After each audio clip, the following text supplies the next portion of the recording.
Wondery Plus subscribers can listen to Crime and Sports early and ad-free right now. Join Wondery Plus in the Wondery app or on Apple Podcasts. In the depths of an Atlanta forest, a clash between activists and authorities ends in tragedy. I'm Matthew Scher, and on my new podcast, We Came to the Forest, we expose the hidden truths behind a shootout that left one activist dead and countless lives forever changed. Binge all episodes of We Came to the Forest ad-free on Wondery Plus.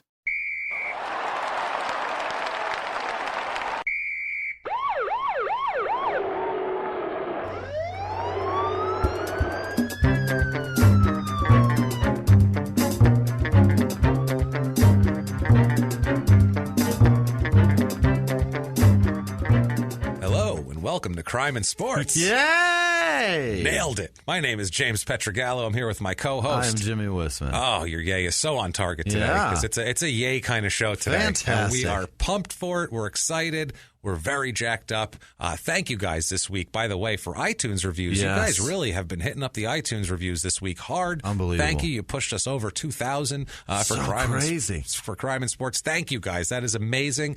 Those iTunes reviews really are kind of the lifeblood of a podcast. They are. They really are because the rankings is based, people see you on the rankings. That's how you get new listeners because they see you up there. That's how people find you. That's how people find you, that sort of thing. So the way iTunes works their funky algorithm, those iTunes reviews are weighted so heavily. They are. Please, if you have not done it yet, please get on iTunes and give us 5 stars. We would really appreciate it. You can say whatever you want, honestly. Go nuts. Just tell us you're following instructions, following directions. We kind of make it our little thing on there. So we have like our own little tag. Inside jokes. Little inside joke on there. Do that.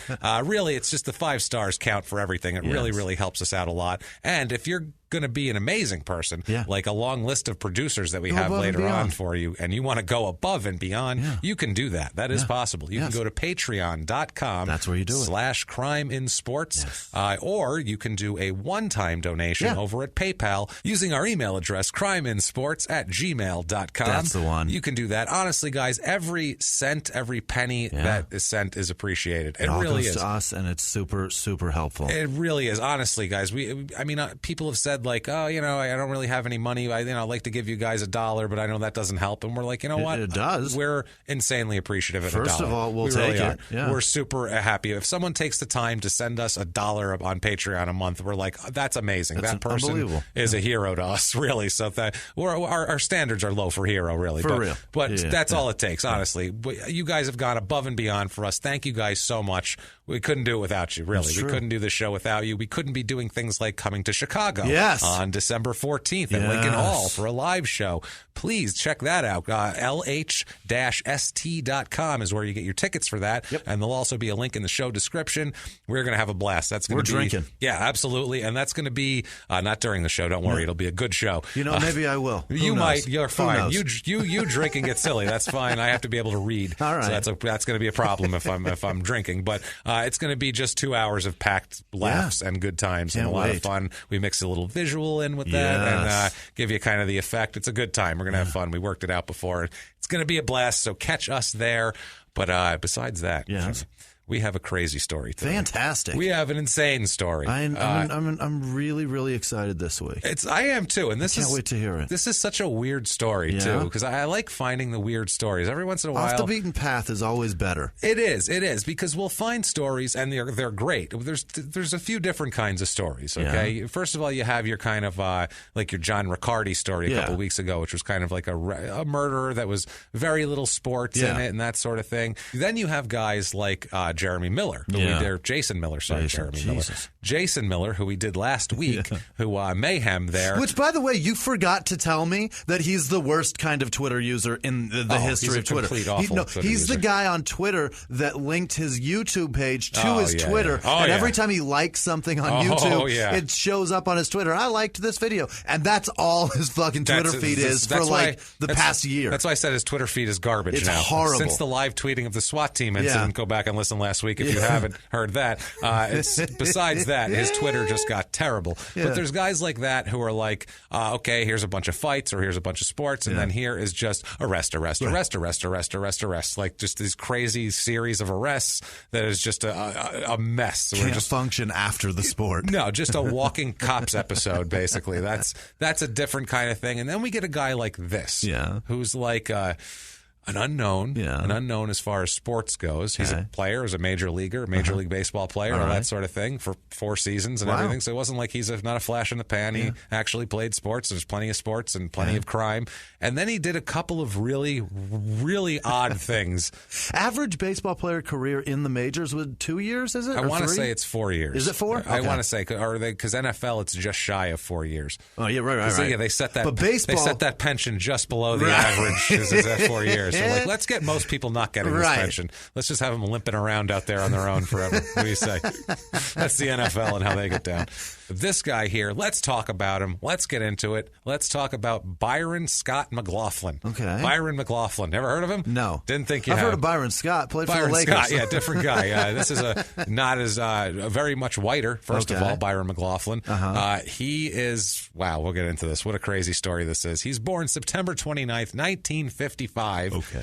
He's born in Van Nuys, California, L.A. basically. Yeah. L.A., he's a rich kid. Really? He is a rich kid. And we'll find out later on exactly how powerful. He's got a very connected, very powerful mother. Okay. Who gets him out of some jams. I'm guessing Coke is his downfall. We'll find out. Okay. That's part of it. Okay. There's part of it. It's got to be because it's a rich L.A. kid. You could never guess what his main crime is because we've never had it before. It's one of these crimes where you're like, well, who thinks to do that even? But it's kind of genius and he made a lot of money. But you're just like, who the fuck thinks to do that? All right. There's also drugs and fuckery and everything else. Don't worry. Yeah. He's an asshole too. Don't worry. But still, grew up in Malibu. Which you're a rich kid if you grew up in Malibu. That's kind of how it is here. Now, it's weird because there isn't a lot written about his kind of childhood here because he wasn't a guy who, when he came out of high school or college, like set the world on fire sports wise. Right. And, at 18 years old, reporters were clamoring to get his story. He wasn't that, as we'll find out later how he gets into the big leagues. He's not that kind of guy. So you just don't hear a lot about that. People catch up with him later and they're like, who is this asshole? Then they start writing about him.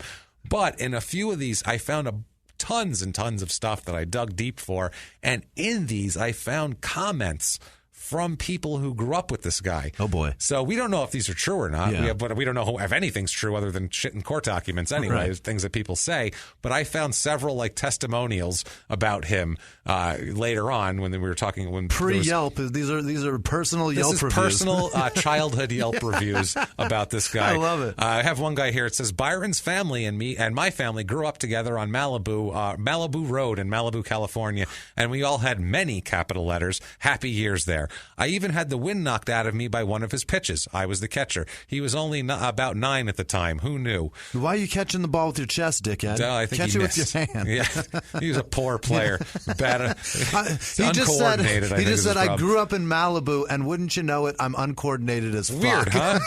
Weird. Isn't it strange? I'm a blue blood rich kid asshole who grows up in Malibu, and I'm not that great at sports. Odd, right? Strange. All right, Trevor, tell us more. Shit. What do you got there, Hunter? So, another childhood friend. I grew up with Byron McLaughlin in Malibu. He attended Malibu Park Junior High School, now Malibu High School, and Santa Monica High School. We played on the same Colt League baseball team together in 1970. Colt League. Colt? Like Colt. Okay, like Colt. Yeah. Like Colt, like a mini league. A mini league, like exactly. A baby horse. Sorry. Yeah. There's a few words my accent comes out on. Yeah, right? A little New York Colt. And frustrated. I've had people, hey, there's an R in it. You skip that R. Guess what? Every time. Fuck you. I'm trying my best.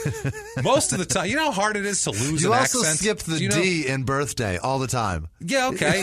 Do you know how hard it is to lose an accent? I know. Completely. That's why I don't bring it up. There's like 3 fucking words that I don't have it on. I'm trying my best. That's why I okay? usually let them ride, and I'm just if like, you want, whatever. I can just sound like Bobby Colorado all the time, and everybody can eat shit. How's that sound? Or would you like me to proceed the way I am going That's now? why I just let them ride, Fuck and I me. just don't give a shit. Thank you. I appreciate that. So, this person says they first met Byron when he was in their study hall class in 1968. He told me that he wanted to become a Major League Baseball player. I saw the fire in his eyes and the passion he had for baseball. He was 13 or 12 at that time or something. In other class at Santa Monica High School, he told me that he was going to pitch in a Major League game at Dodger Stadium. Somebody else here says that guy's in love with him. That's what it sounds like. It really does. That guy has beat off so many times to that man. It might be a woman, too. I'm not sure. They played on the same cult baseball team back then. You couldn't have girls on it, probably. Now you could, but back then, no. Still a Craigslist misconnection for sure. Absolutely, yeah. He saw the fire in his eyes. Yeah. If you see the fire in someone's eyes. When he's 13, take it easy, man. He used the term fire in his eyes and passion in the same sentence. That dude wants his He typed dick. that shit one-handed for sure. Oh, big time. Yeah, while looking at old black and white photos of him in the yearbook. Look at him. Just whacking away. Shirtless on the swim team. Slow tug rubbing the seam. You know it, baby. So he says, quote, I also grew up with Byron in Malibu, going to school with him and playing Little League Baseball with him when we were 9 to 12 years old. He was so focused on baseball. I think at that time he had a dozen baseball gloves because he was a rich kid. Yeah. I had one. I still have one from when I was 12. Right. I have one all the leather is coming off of it. Like, that's the glove I have. Exactly. It's a mess. A dozen. Right. I said, quote, spent some time at sleepovers at his house on the beach. Oh, boy. House on the beach. Yeah. Rich. Such a tough life. Yeah, I remember he had a big dog. He claimed that he had played catch with Sandy Koufax on the beach many times. No reason to doubt him. Who the fuck? Doubt everything he says because he's a fucking liar, this guy, completely. Also, who Total is he? Liar. What's that old man that did that was on CNN? I forget his name. God damn it. Wolf Blitzer? No, the other one that's been married like 97 times. Larry King, yes. Larry King constantly calls back Sandy Koufax about how good of friends they were. From my recollection, the story that I heard, somebody called him on it, and he'd never met Sandy Koufax. That's fucking amazing. So I wouldn't be surprised this guy never met him either. That's funny as shit. Probably not, but maybe. You never know. It's possible. He played for the Dodgers. I don't believe anything this guy says because I know his story. So at this point, we're like, that's possible. Or maybe his mom. That's the thing, His parents had a big-ass house on the beach. His mom may have rented Sandy Koufax for his birthday. His mom is seriously connected in the state of California, too, as we'll find out later. He's definitely had a catch. She might have said, like, go. Walk. No, don't even just pop over and knock on the door either. Hey, my son's going to be down on the beach. Just walk by him and act like it's just a casual meeting and you didn't even expect it. And, hey, kid, you want to play catch? Hey, you happen to have a baseball kid? No, I do. You have a glove I could borrow? I have a dozen, as a matter of fact. Perfect. Great. Let's have a catch. Let's have a catch. Oh, man. So he goes to Santa Monica High School, where he plays catcher.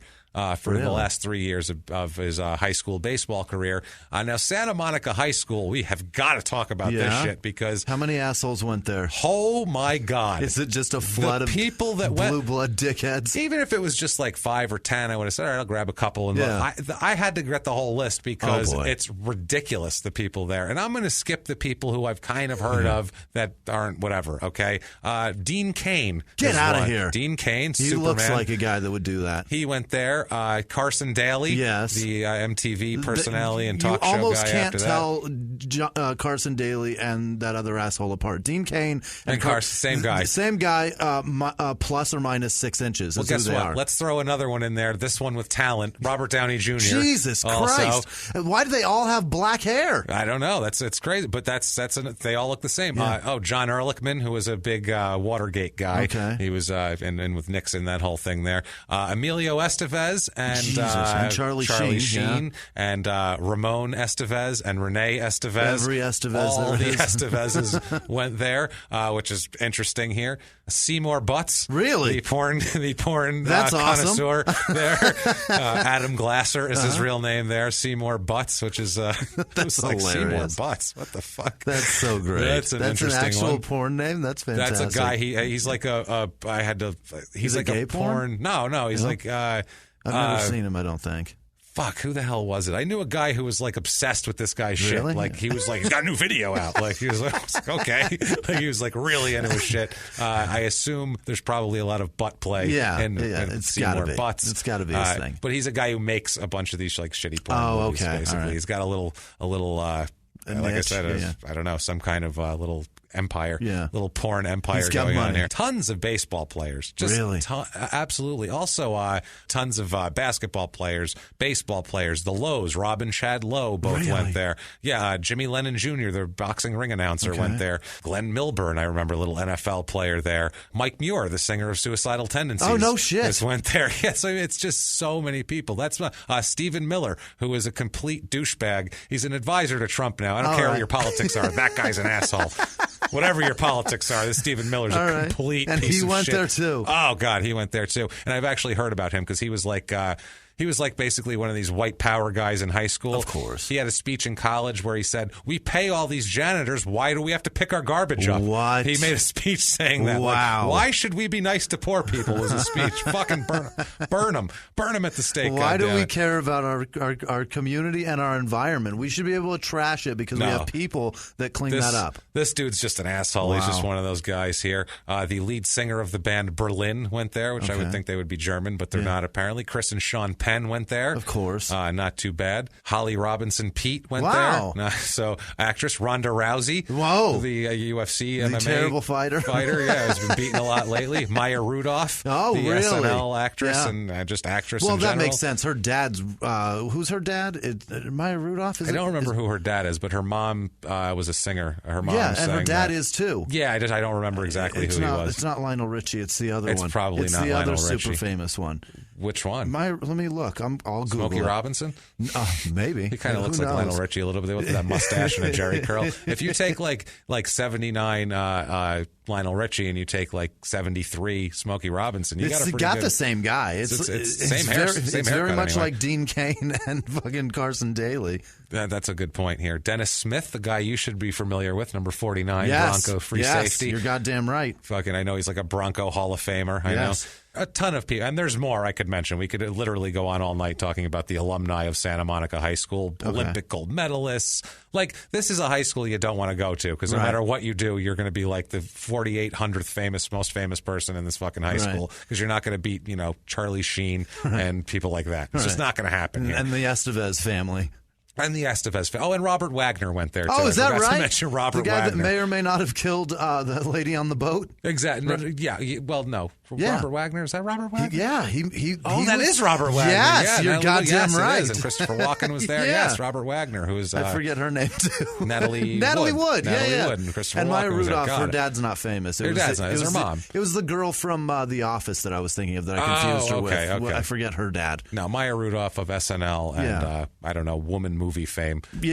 Every fucking girl movie. That's all she's in, too, though. That's the thing. She's like the Kevin James of women. Right. You know what I mean? Yeah. Maya Rudolph, the Kevin James of women. Yeah, she's much funnier. She's much funnier. Maya Rudolph, the Kevin James of women and talent. Yes. and she's not a big fatso either. And she's actually very much more attractive than Kevin James. Oh, God, yes. And I just don't want to punch her in the throat repeatedly until she stops breathing like I do with Kevin James for every stupid shit thing he does. Good God. So, December 24th, 1974, Christmas Eve. All right. Merry Christmas to young Byron McLaughlin as he signs as an amateur undrafted free agent with the Montreal Expos. Oh. So he's undrafted. Yeah. He's not, that's what I mean. He doesn't have a lot of heat coming out of high school. He's not like one of these, he's overshadowed, first of all. But you would think a high school like that, there's going to be scouts watching because there's tons of players coming from there. So if you're any good at all, you're going to get attention, which is what happens to him. He doesn't get drafted, but he's on people's radar. Makes sense. Because he played where scouts were and they were like, undrafted, you're looking to fill rosters in the minors. You grab that guy. That's your guy. That's your guy. Rashida Jones was the one that I was thinking of. Her dad is Quincy Jones. Okay, Quincy Jones. She's brilliantly funny, too. Yeah, she's funny, too. She's hysterical.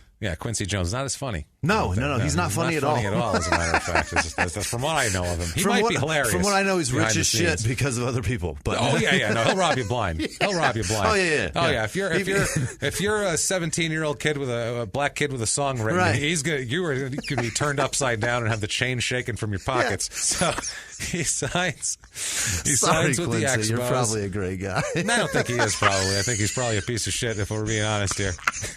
He's probably such an asshole. Think about it. Think about it. He's probably the biggest asshole. He probably is. You're probably right. Especially to be like, I could see when like old white dudes were robbing black kids of their music, but he's like I could rob them easier. That's robbing brothers. They'll trust me. I could do it easier. They know not to trust some old Jewish guy, but me? They ain't trusting Whitey as far as they can throw him. But me, I'm going to have a big ass house. Me and you are going to make all of Whitey's money now. Come on. Next thing you know, he's like, how come I didn't get paid anything? And that's a problem now. So Quincy Jones and Berry Gordy. Berry Gordy and Quincy Jones. That's the thing. I think, you know what, too? I think I've taken some of my Berry Gordy out on Quincy Jones. I think I really have. I don't think Quincy Jones is as bad as Berry Gordy. He's probably amazing. Quincy Jones is probably a sweetheart. Fuck. All right. Sorry, Quincy. Berry Gordy, you can go fuck yourself, guy. You've been a total asshole for decades. Forever. So you can kiss my ass. Right. Byron, on the other hand, who has no musical ability whatsoever and no interest from Motown or any other record company, but he did sign with the Expos, which for him is better. If you're not a singer, you'd rather be signed with the Expos than with Berry Gordy. No doubt. He's assigned in minor leagues. He's put down in the minors, the West Palm Beach Expos of the Class A Florida State League. Okay. That is rookie ball down there. He only plays 7 games for them down there, and he plays them at catcher. Also, they keep him he's a position player right now. That's what he's been all through high school. That's what they brought him in as. Yeah. In 7 games, he hits .313, 5 hits, an RBI, one walk, 2 strikeouts. That's not bad. Not bad. At 7 games isn't in baseball. Yeah, you can't really measure what he's doing. Right. You need to watch somebody for 100 games before you can get an idea. Season. For a whole season, because it's a cumulative game. Right. At this point here, he starts to pitch, but not in games. Okay. He's just they're like, let's see if you can throw. Yeah. Like, let's see, because he had a good arm. He's a catcher with a live arm, and good at throwing out base runners, that sort of thing. So like, let's see if you can actually pitch the ball. And so he throws pretty hard. Yeah. They're looking at that. This team had. I always look for these teams. That makes sense. I never even thought about that. Yeah. That a catcher would be able to pitch really well, because he's got to come up from a crouching stance and throw a ball on target to. Well, another thing, too, that's an unbelievable feat. Catchers also understand how to go at a hitter. They understand how, what pitches are going to go when and where placement is best. The strategy is all right there anyway. Yeah, you're right there. It's usually shortstops are the most converted into pitchers. Okay. Like a lot of major league pitchers were shortstops. That makes sense. Trevor Hoffman, the Hall of Fame, second all-time in saves for the Padres. He was a shortstop. They've got to have unbelievable arms, those shortstops. It's weird. Even Tim Wakefield was a shortstop. No kidding. Isn't that weird? Yeah, Tim Wakefield was a position player, too. It's guys like that. It's very strange. It just makes a catcher is essentially a fat pitcher. Pretty much, yeah. It's a pitcher. A fat, short pitcher. A pitcher who looks like he makes a good pizza. Right. That's what it looks like. He knows where the good food joints are in every town. My favorite catcher of all time, not for his play at all, is Sal Fasano. I don't know if you Google Sal Fasano and tell me if you didn't order a pie from that guy last week with pepperoni and mushrooms. I was thinking isn't John Kruk? It was Kruk. John Kruk's Sal Fasano looks like a fat 50-year-old Italian guy with a mustache that works behind the counter of a pizza place. Rodriguez, same way. Yeah, that's a guy that knows where food is. Oh, he looks like he knows where food is, but he looks like a ball player, too. Yeah. This guy literally looks like they pulled out. They said, come on, let's go. No, Paulie, you got to come. Dust off the flour from your hips. Close up the shop. Close it up. I don't care if there's people waiting for the pies. Close it up. We need to get you on the field. And he's like, all right. He's wiping sauce and flour off his hands onto his apron as he walks out. Yeah. I like that guy. So he is assigned, like I said, West Palm Beach Expos. And I try to find out if there's any good players from the future that were on this team. There's nobody. Gary Renicky was on the team. Don't even know. He was, I think, an Oriole in the 80s and 70s, and not a great one. Yeah. Just a guy I remembered from baseball cards when I was a kid. So that's pretty much it there. The team, though, 79-53 for the year. That's not bad there. Yeah. Doesn't matter, though. They don't give a shit because Byron doesn't even make it that far to get to that record because he's released after 7 games. So in a Montreal. AAA ball club like that, I don't think I have ever known this. It's probably good that I'm asking right now. What? When they do, so in AAA, do they have like a fucking playoffs and a championship? Oh, yeah, they have championships. Yeah, they have minor league championships. Absolutely. They should talk about that more often. People might watch that. Well, nobody cares because I think the championships are going on after the good players have been called up to the majors because there's a September so there's nobody good in there. So I think, or they might wrap up just before that. I'm not sure, but it doesn't really matter because you don't have control over your team, and then you could have the best team all year, and then your 2 star players could get called up to the next level. Your team sucks. Now your team sucks. So it's not really anything you did. It's whoever you're given. It's just whatever's still hanging. You've got the most mediocre players on the team, and that's why you win. That's it. Right. Or you've got a couple of young studs. The championship game has so many errors. It's just terrible. It's fucking terrible. So, that's why nobody gives a shit. You're right. Shit. That's why we've never heard of it. We just fucking told you all, and it was all just common sense. No shit. So by June of '74, he's released. Okay. So that's not terrific. He didn't make it half the season with this A-ball team. And granted, those are shorter seasons in rookie ball, but they got rid of him before the season was over. They didn't call him up. They just released him. They just said goodbye. Okay. We don't need you. You're a catcher who's not a great catcher, and we think maybe you can pitch, but we really don't want to put the effort into finding out. Gotcha. Have a good one. So he's jobless for almost a year. He's jobless for about 9 months until March 4th, 1975, when the Baltimore Orioles signed him. Which Orioles, by the way, is the stupidest spelled word ever. I don't know why, but it's one of those words that I can't spell for shit. Really? And every time I look at it, I'm like, there's a fucking O and fuck this word. I hate it. I don't know why. It drove me nuts. Is it 6 letters? 7 letters, right? O-R-I? 7 letters. Yeah, O-R-I-O, which is just, that bothers me. It's that part. Oreo, I want to say. Fucking never mind. Anyway, that's a bird. They signed him to be a pitcher. Okay. So they're like, all right, we see potential in him as a pitcher, which good for him. He needs something here. He's got to have a job, although his parents are rich and he really doesn't need one, but whatever. He's sent to single A. That's a good point, because I was almost going to ask you, 9 months out of a job, how the fuck did he get by? Oh, yeah, he's a rich white kid. Yeah, he was playing catch on the beach with Sandy Koufax. That's how he got by. He's fine. Sure. That's the thing. Yeah, it wasn't like, we've had some of these where it's like he's driving a truck at night. Right. He works as a what was a guy in England, a subway driver, and it was Peter Story or something. Yeah. And he's actually driving the subway. He's actually driving the subway at night. We have some guys like that, but this is not one of them. He's a guy who, I picture him just sitting there with his blonde hair. It's the 70s. Watching his trust fund expand. The fucking Eagles are playing in the background, He's sitting there just loving it. Doing coke. A peaceful, easy feeling like a bastard. Just loving life. Oh, God. Not knowing what any of the sad songs on the radio are even close to about. No, he laughs at them. He's like, these are hilarious. Wow. Somebody's got such a shit life. Fucking heartbreak, huh? That's brutal. Wow, that's crazy. So he's sent to Single A Rookie League down there, the Bluefield Orioles in the Appalachian League. That's if you're from Malibu and you have a beach house, you do not want to be sent anywhere called the Appalachian anything. That sounds like shit. No. Bluefield, Virginia. Yeah. How often do you think this guy's been to Bluefield, Virginia, or anyone he knows has been to Bluefield, Virginia? The first time he heard about it was when they said, you're going to Bluefield. Yeah, and he got there and he was like, so the country club is what way? They were like, what now? What? Where can my mom buy me a membership? Club? Right. It's right over there. Wow. Yeah, not exactly probably what he's used to. Fish out of water story for sure. I would say. That sounds terrible. Then, by the way, that team is now the Bluefield Blue Jays. Oh, which sounds makes better. more sense. Yeah, these minor league teams switch affiliations so often. Oh, God, so often these teams move all around and give. It's so strange. Just like, that's our team now. And they trade teams with each other. It's so strange. They trade the whole fucking thing. It's a whole team. It's a team they trade. That's it's hilarious. So strange. Like, your affiliation is, like the Yankees used to have Columbus, and now they're the Scranton Wilkes-Barre Red Barons or whatever is your AAA. So strange. Fucking Pennsylvania. Goddamn weird Western Pennsylvania. So strange. I love it, but it's weird. Yeah. People are cool, weird-ass place. Strange. It is definitely Northwest Virginia, I would say. It's a good way to call it. Northwest Virginia. North Virginia. They should just parcel that shit out and just... There should just be a ton of different Virginias here. Northwest, West Virginia. You know what? Yeah, every redneck place should just have a Virginia in it. Just throw Virginia in there somewhere. East, South Virginia. Perfect. Shit that doesn't even make, not Southeast Central Virginia, East, South Virginia. Like shit like that. We're like, East, South. There's already a Southeast. How is that possible?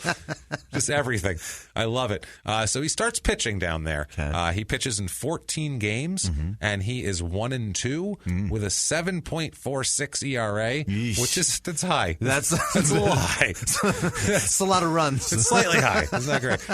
31 runs on 45 hits and only 35 innings pitched. So that is going to get you a 7.46 ERA. That's a lot. But here's a promising stat. And if you're kind of a baseball person, this will make sense. If not, you're learning this here. Yeah. He has 32 strikeouts and only 15 walks. Wow. Now, for a guy who just learned how to pitch, you're not expecting him to be able to not let guys hit the ball. Right. But at least You've got to pitch a lot to get strikeouts. That's a lot. Usually, on an average at bat, that's like 5 pitches per person to get the strikeout. That's tough to do. If you look at Nolan Ryan, who's got the most strikeout, his pitch counts were outrageous because he would go 3-2 to everybody and then fucking foul pitches off. Every at-bat was 8 pitches long. It was crazy. But 32 strikeouts and 15 walks shows really that's actually a good stat. That's 2 strikeouts per walk. That's not bad. That's showing you have some control, which is very promising in a guy who just started pitching, professionally. But the problem is too, he's got that high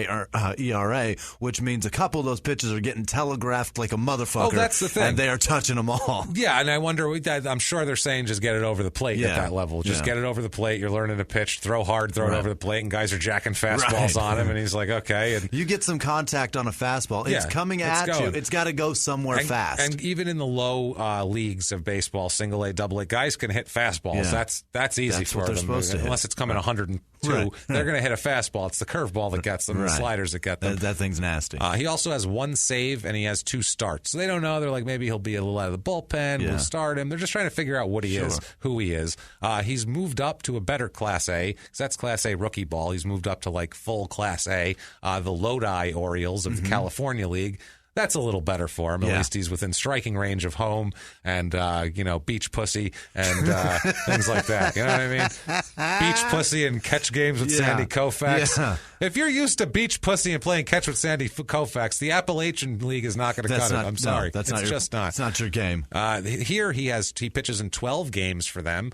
He's 0-1 with a 4.67 ERA in 26 games, which that's 3 runs lower. Not bad. 4.67 is like average. 4.5 is your average ERA. He's improving. That's what fine. Matters. That's the thing. 27 innings pitched, only 17 runs, 29 hits, which is a little more than your innings pitched. That's not great. 12 strikeouts, 17 walks. Okay. So it's a little harder, but this is a harder league, so you would expect that. And I think they send you up there also to see if you can handle the challenge of it and see how you react to people being able to hit you easier now and things like that. Although he had plenty of time to worry about that while he was having a 7.46 ERA. I think he knew what it was like to get hit, probably. That hurts. All of these appearances are in relief. So now they're thinking he's a relief pitcher for now. That's nice. Now, after the season's over, Baltimore releases him clean. Oh, really? So, which is odd, I think, because he showed some promise, and in single A ball, that seems decent for a guy who just started pitching, but they weren't real interested in him. We find out why later on. Okay. Because he's kind of a dick. Really? He's kind of a douche. Kind of a smidge arrogant? He's known as a clubhouse cancer, kind of an asshole kind of a guy, basically. And he gets a bad reputation. And now it makes no sense, but later on, as I got deeper into the story, I'm like, no wonder why all these teams are releasing him, because he's a dick. Yeah. If you're a young kid and you're coming up and you have a great attitude. Just bad behavior coming out, and that'll get you tossed. If you have a great attitude, they'll do a lot for you. Sure. They'll go, that kid really works hard, and there's a potential there. But if you're kind of a dick and you're on the fence talent-wise, like, fuck that guy. Get him out of here. There's somebody that really wants his job somewhere else. Yeah, there's a million guys that would take that job happily and have a much better attitude, I think they look at it. So 1976, he's looking for something to do. He signs with an independent minor league team. It's a single A team, indie ball. In the 70s, there was about, I want to say, 5 independent teams left in baseball. Really? Baseball used to be filled. The minor league system used to be filled with independent teams. They would be loosely affiliated with a team, but not affiliated. Like they weren't getting juicy hot dog somewhere. Yes, exactly. But they're not getting money from an organization, from a parent organization, so it's to help them run. It's, they actually have to get people to come to the games and buy hot dogs and shit, or else they're not going to be able to pay their players. Right. They're paying the players out of their pocket, where otherwise the MLB it's Mr. team, Harvey the big from team the from the women's baseball league. Exactly. It's Mr. Harvey and his Harvey bars. Yes, financing a whole league. Exactly. But this is just independent teams, which is really interesting. There's a documentary, I think it's still on Netflix. It's about Kurt Russell's dad. What? That Kurt Russell's dad. Really? And Kurt Russell was a minor league baseball player. Don't know if you knew that. I did not know that. Kurt Russell was an excellent baseball player in high school and was actually a minor league ball player for his dad's team. I hear he's an amazing person, too. He is fucking Kurt Russell's god. I'm sorry. He's the goddamn best. He's a great fucking person. Yes. You should pray to Kurt Russell, I think. You know That's what our I mean? guy. You should pray to him because he's there for you, and his hair is perfect. So he grows an amazing Wyatt Earp mustache, too. He's also Wyatt Earp, and he's married to Goldie Hawn. Right. Fantastic. He's also a national treasure. Yeah. It's beautiful.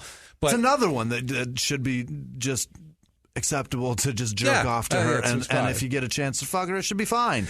She's fantastic. She is fantastic. She has a shithead daughter, but she's fantastic. Yeah, her daughter's really bad. I'm not a fan of her daughter. I had to watch many of her movies for P.S. I Hate This Movie, the other podcast there, which horrible. Wow, did I cannot enjoy any of her performances. She is a dick. But this documentary, Kurt Russell's father, who was on Bonanza for a long time, he decided to go to Portland to start a minor league baseball team. That's awesome. He loved baseball. Yeah. He played baseball when he was a kid. His dream was to be a baseball player, but he ended up being an actor. Yeah. And he got in with the Yankees and would go into the Yankees clubhouse and hang out with Lou Gehrig and shit and DiMaggio and all these guys in the 30s and 40s. So his dad was super into baseball. His dad started this team. The documentary is called The Battered Bastards of Baseball. It's a good name. It's a great name. That's fantastic. That's like a fucking Tarantino movie. That's what I mean. It's such a great name, and it's about this ragtag team that he put together. He had open tryouts, and that I'm telling you this because this is what he's going to go play on a team like this. He has open tryouts. Yeah. So there's people riding cross country on a dirt bike to go try out for some baseball team. Guys borrowing bus fare to go up there, and hippies because this was the mid '70s. Guys with just long hair and shit trying to try out for teams. There's dudes. They showed the footage of the tryouts. There's a dude in a 3-piece suit trying out. It's just goofy shit. Everybody. It's so silly. But they ended up being a great team. They ended up being this really badass team that the other organizations, when they played them in the minor league playoffs, would send good players down so they would beat this team because otherwise they would fucking win all the time. That's awesome. So it's really cool, and this is the type of team we're talking about. Battered Bastards. That's battered bastards great. of baseball. And fuck that of baseball part. It's just battered bastards. Somebody should pick that as the Devil Rays. They should be the Tampa Bay battered bastards. The battered bastards. That's awesome. I like that too. That'd be great. A lot of Kurt Russell in the documentary too, which is fantastic. This is great. He was a player. I can listen to him all day long. I've heard recently, actually, where did I hear it? The story is fucking fantastic. He was on a set with, it was him and Goldie Hawn were there because he was on the set. I think he was on the set of some movie with Tarantino recently, whatever one he just did recently. Was it the Hateful Eight or whatever? I don't know. Anyway, they were on a set somewhere together and they wanted to go out to dinner, and they were in a small town. There was just this little dive bar nearby, and Kurt Russell took Goldie Hawn and Tarantino with him, and they just went in and mingled with normal ass people. Well, yeah, they're not made of but he's Kurt diamonds. Russell, dude. If you in a hick ass town, people are going to be fucking blown away. Yeah, but Kurt Russell and act like dicks. It's weird too because he did grow up. His dad was on Bonanza. He didn't grow up like a normal kid, but he seems really like. He was on the minor league team with big stupid goggle glasses on, just being a regular schlub on the team, not trying to be anybody special or not. He just seems like a guy who just goes in and does what he has to do, just a normal kind of guy. A blue collar actor, if that's possible. I don't know why that should be everybody though. Everybody should do that. True, but people don't. It's fucked up that I'm blown away that somebody's nice. Someone can go in a bar and speak to humans. Yeah, for just have fucking some fried chicken and just eat. It would be amazing if he went in there and performed open heart surgery on the pool table. And that's saved where I should be blown life. away. Right. That would be holy fuck, he's an actor and he can do that. That's amazing. I mean, right up on the pool table. Right. It was crazy. And he even put a tarp down first so it wouldn't fuck it up. He's considerate. He knew how to pull a tournament and everything. It was Saves incredible. Lives and he's considerate. Right. What a great guy. Instead, I'm just thrilled that his hair that he had fantastic. chicken fried steak and a fucking cold Bud Light. Didn't throw it at anybody. So this guy here, Byron, goes to play with a team similar to Kurt Russell's father's team here, and it's the same year too, 76, which is I think the same season that this all started. The documentary is about. They are the independent single-A Victoria Cowboys of the Gulf States League. They're formerly the Victoria Rosebuds, even though they stopped playing in Victoria when they moved there. They went to Oklahoma. It's a weird thing. It's a terrible name. They've been the Eagles, the Rosebuds, the Cowboys, all different names. They've had they used to have affiliations, Major League. They had the Orioles in 61, the Tigers in 60, and the Dodgers in 57 to 59. Okay. They've won 2 minor league titles, this team. So, they used to be a Double-A team. They ended up going to Ardmore, Oklahoma back in the 60s, and super weird. It's just one of these weird teams. The guy who owned it in the 60s was a rancher. Awesome. He's a rancher. That's great. Give me a baseball team. Feed these boys beans every meal. That's it. He had a heart attack, and they had to move him out of it. He did. He had a heart attack and died. He did. So they had to move him to Ardmore, Oklahoma. You tell me a rancher didn't fucking eat meals that were heart friendly? Oh, no. That rancher was, he's eating large steaks. He ate red meat for every meal. Fucking meal. So much lard, so much bacon. What a life. What a fucking dream of a life. Everything he eats, he's like, well, there's no meat in there. Yeah. It's a baked potato. What, and that's going to kill me. It's a baked potato. Right. There is bacon on it, and the bacon ain't enough now. Can you deep fry just hunks of beef? Is that possible? Deep fry and lay them across the potato, and I'm gonna have to cut through them to get to it. I think that'd be good. That baked potato should have been wrapped in bacon. Bacon is the root word is bake, so it's baked. It's a baked potato. So on this team, not playing for that guy because this guy's been dead for 15 years when he's there, but Byron plays 15 games total. He's starts. They make him a starter. He starts 14 games that year, so that's not bad. He gets a start on here. 10-4 record. 3.05 ERA. He's bringing it down. That's actually respectable. That's a major great. League. Yeah, that's fucking a major league number. Shit, 4.5 is respectable. Yeah. 3 is like that's a major league number where you're a big deal. That's a fucking 20 game winner. Yeah. 3. That's not bad at all. He has 115 innings pitched, only 104 hits, so he has less hits than innings pitched. That's a good sign right there. 48 runs in that time. 74 strikeouts and only 46 walks. Now we're talking. That's a baseball player. That's looking good. He must have been practicing on the beach with Sandy Koufax like a bastard, hitting that 9-year-old in the chest that we talked about earlier. He has 11 complete games. Oh. They're starting to wear him down. Let's keep track of this, kind of like we keep track of head injuries on boxers, where you're like, he went 12 rounds and then fought a month later. And then he did crazy shit 3 months after that. Shocking. Had erratic behavior. I wonder why. Right. This is the same thing with this. You watch how they just wear a pitcher's arm out in his innings. He'll play in the majors, and then he'll go to the Mexican League. And it's nuts.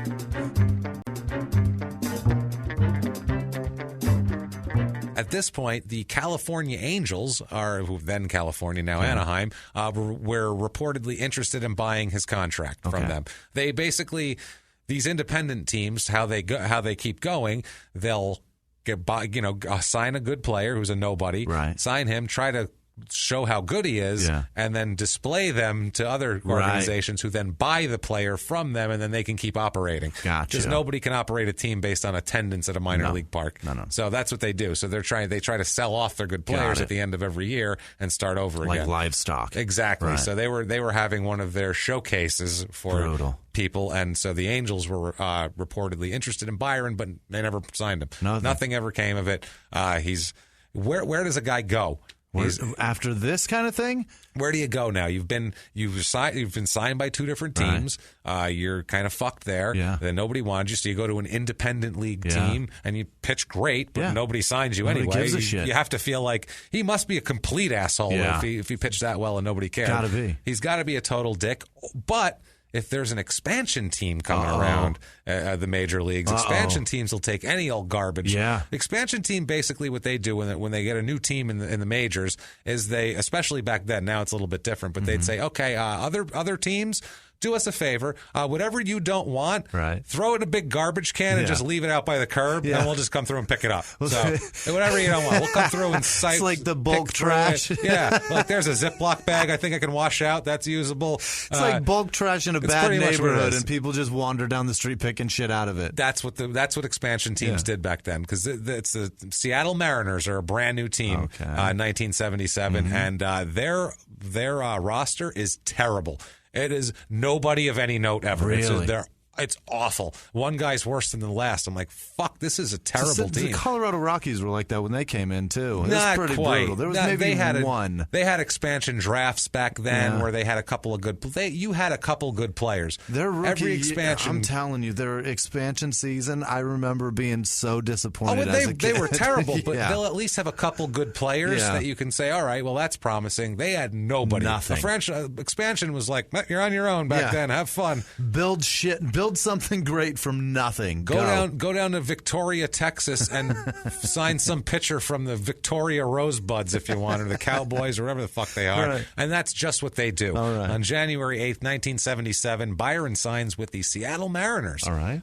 So there you go. He's back in the good graces of a major league franchise, even though they're barely one because they're an expansion team, and the Mariners were terrible their first few years too. A disaster back then. It took forever until they got junior before they were anything. And that was it. And that was like 12 years after they came about. And that's how long it took to build a team back then. It took that long to build a team back then. It was terrible.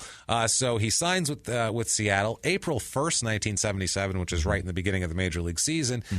They send him down to the minors, but they don't have minor league. They don't have a full, complete minor league organization yet, because that was the other thing back then. Now they make you set everything up. You have to have a brand new stadium ready. You have to have all this shit in place and all. Back then they were like, what do you got, a field in the back of your barn? That's fine. They can play out there.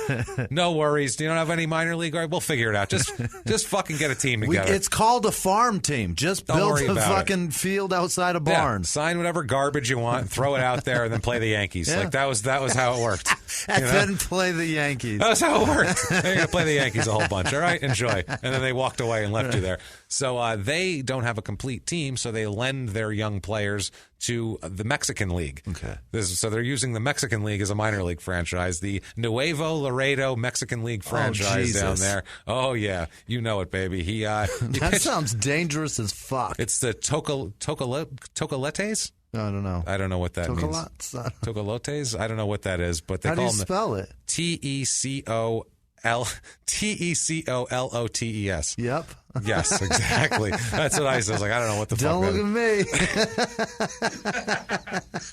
That's what I thought too. I'm like, I don't know what the fuck that means. They call them the Tecos. Okay, anyway. that's them. The Tecos. I should have just said that. They're the Tecos. Don't worry about it. Or tacos, whatever. Oh, that's Andrew Jackson's coming in. Yeah, perfect. I like it. The Somebody calls them the tacos. You know they do. Probably everybody in Texas, I would imagine, because they have a real respect for the Mexican culture down there. Let me tell you something. The non-Mexican residents of Texas, it's very much, they're into it. Very welcoming group. Oh, absolutely. So he's down there. He has a great time down there too. He is terrific. He's 18-13 with a 1.84 ERA. All right. Sizzling. 221 strikeouts and 224 innings. He matters. 224 innings, by the way, he is doing beastly. Yeah, but he's getting a strikeout every strikeout per inning, which is great. That's a strong power pitcher there. 1.84. I mean, it's the Mexican League, but still, that's showing promise. 224 innings, man. That's 200 innings nowadays in the major leagues. If you're a 200 inning guy, you're a workhorse. They're like, oof, that guy's a beast. That's almost 30 games. It is. That back then, 224 innings was normal back then, but that's a lot of work for if we put it in just reality standpoint. Sure. Back then, it wasn't considered it, but whatever. He's third in the Mexican League down there in ERA, behind Horatio Pena and Ralph Garcia. Yes. No. Yeah, no. You look like, do I know this? Well, you don't know these players. He's also tied for the only eighth. Garcia I know in baseball is Garcia Parra. Garcia Parra. That's the only one. Damaso Garcia, the old Blue Jays I got player. Nothing. Kareem Garcia. I got nothing. Oh, shit. All right. Well, we'll get off the Garcias. The only Garcia is a hyphenated one, goddammit. That's great. He's tied for eighth in wins with Alejo Ahumada, I think I pronounced that right, but let's not spell it and find out. And he led the league in strikeouts completely by 22 too. It wasn't even close. Over Bobby Castillo. Yeah. So and on top of all that, the Tecos win the league championship. Wow! And they call it Teco Mania. Whoa, that's down there. The people went crazy. And every Tuesday there was free tacos. Teco Tuesday. Yeah, it was Teco Tuesday. You came in and you got free Tecos from every discounted Teco sale. So the Mariners are up there, though. They're having their first franchise in history here. Yeah. One of their owners is Danny Kaye, by the way. Danny Kaye is a comedic actor. from like the 50s. He was like one of the most famous people in the world in the 50s. Okay.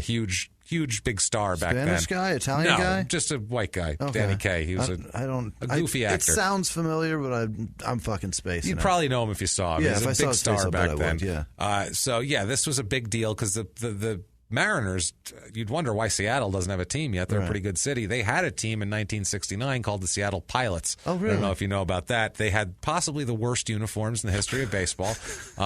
They had their hats on the bill of the hat. The top of the bill of the hat had like those Admiral clusters or like whatever they're called. Looks like scrambled eggs. Oh, looks like a pile of scrambled eggs. Like it looks like oak clusters kind of a thing. Know. Like they have the policeman uniforms, like the fancy dress ones will have it if they're like a major or something on the wire when they're doing Comstat and Bunny Colvin's trying to explain to everybody why his crime rates are down and his corners are clean. Fuck, goddamn it! I can't help it. It happens every goddamn time. I don't do it on purpose. It's not the rope on their shoulder. What are you talking about? No, it's like kind of like it's like an oak cluster is what they call them in the police department. It kind of looks like that. What pilots have like on the, but it's on. They put it on the bill of the hat. Right. It looks ridiculous. Just say that shit that you put like rosemary stems. There you go, like that. Yeah, it's like it's on the bill of the hat. So they put that shit on their hat, and it's a blue hat with a yellow S. Awful. And like a stripe across it, like it's like a captain's hat type of thing. And then the scrambled egg looking shit because it's bright yellow, so it just looks like two piles of scrambled eggs are sitting on the brim of your hat.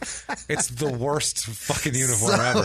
Terrible. So terrible. But the team is actually super interesting. They only lasted 1 year. Yeah. 1 year. Imagine a major league Seattle, franchise. stop with the Boeing references, by the way. That's what it is, right? That's the pilots? That's why they call them pilots, because the Boeing is there, right? Maybe. Probably. Yeah. Stop it, you fuckers.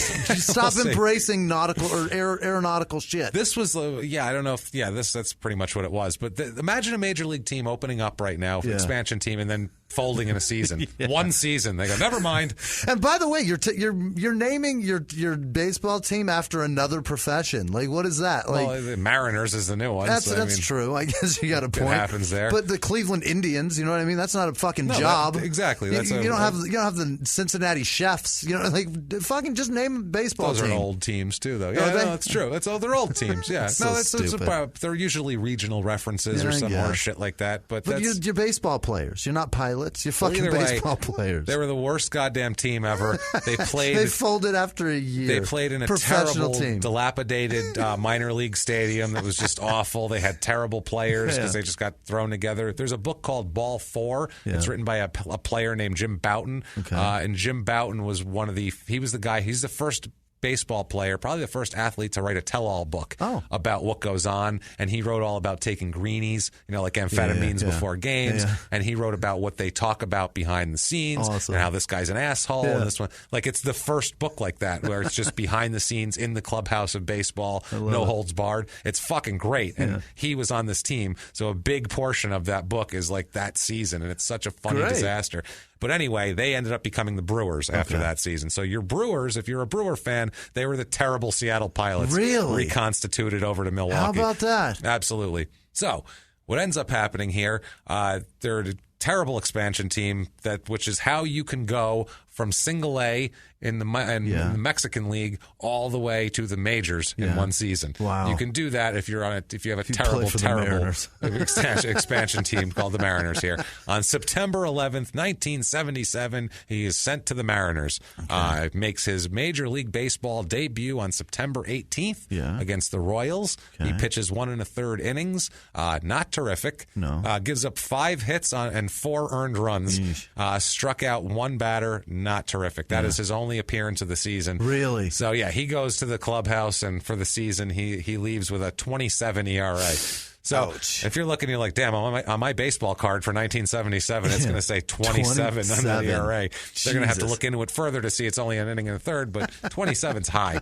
Let's just say it's a bit high. That's a bad stat. It's a terrible stat. They ended the season, the Mariners, somehow not in last place. The A's were in last place. Really? They finished 6th in the American League West. And the A's are about to turn it around, too. Yeah. Then at that point in time, they just got done, and then they were going to come back again in the mid-'80s. Yeah. But they were in a low point. The early 70s, they were great with Reggie Jackson and those guys, Raleigh Fingers. Right. And then they rebuilt later on when Tony La Russa came and all those guys.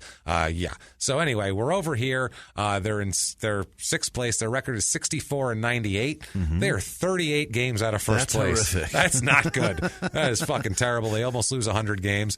1978 season comes along. Yeah. He gets his first major league start on April 25th. Okay. Not too bad at all.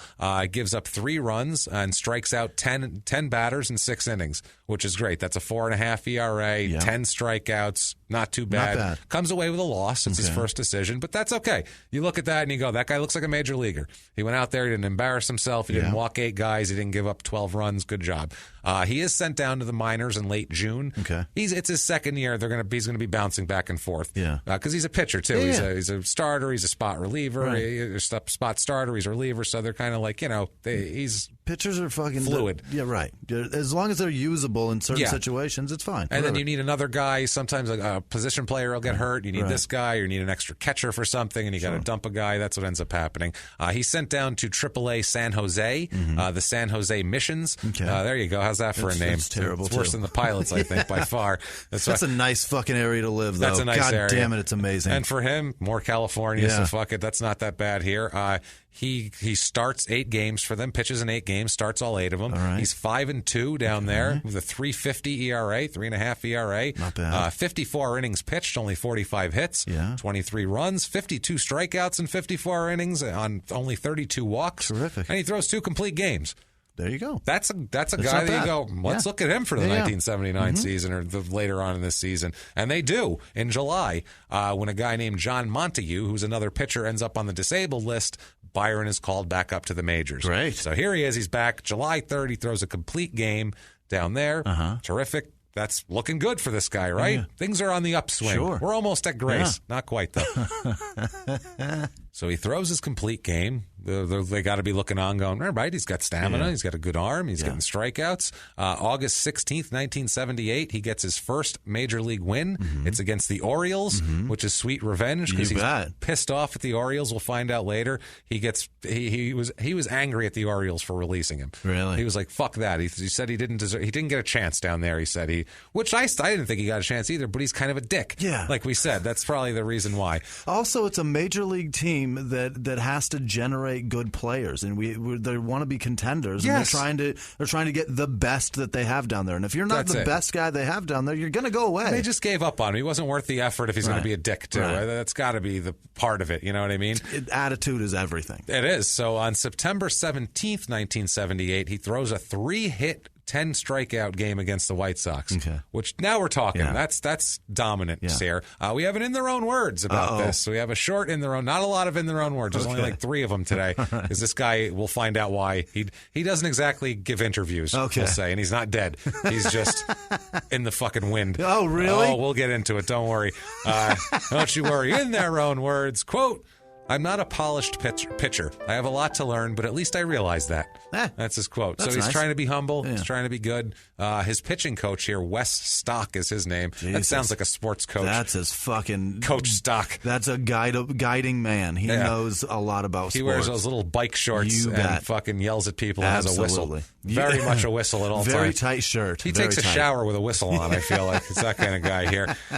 He said, quote, he's blessed with a great changeup. He's like all young players who climb the ladder, then fall back, but each time he gets a little higher. So you take it. That's any sport or anything. In comedy, you see it. People improve a little, they take a step back, and that's what it is here. His stats. That's just life. Yeah, that's life. Exactly. It's very much like that with ball players, especially pitchers, and when you're learning it even more. Sure. In his rookie season here, he is 5th among starters in strikeout percentage. All right. So that's good. Yeah. That's not bad at all. In 20 games, he starts 17 games. He's 4-8 with a 4.37 ERA. Okay. 107 innings pitched, 97 hits, promising, 58 runs, 87 strikeouts, 39 walks only, and 4 complete games. You can throw that guy in the rotation. That's a usable man. There's your number 4 starter. Absolutely. Enjoy. Valuable. Stick him on there. He's good. Team, though, horrific.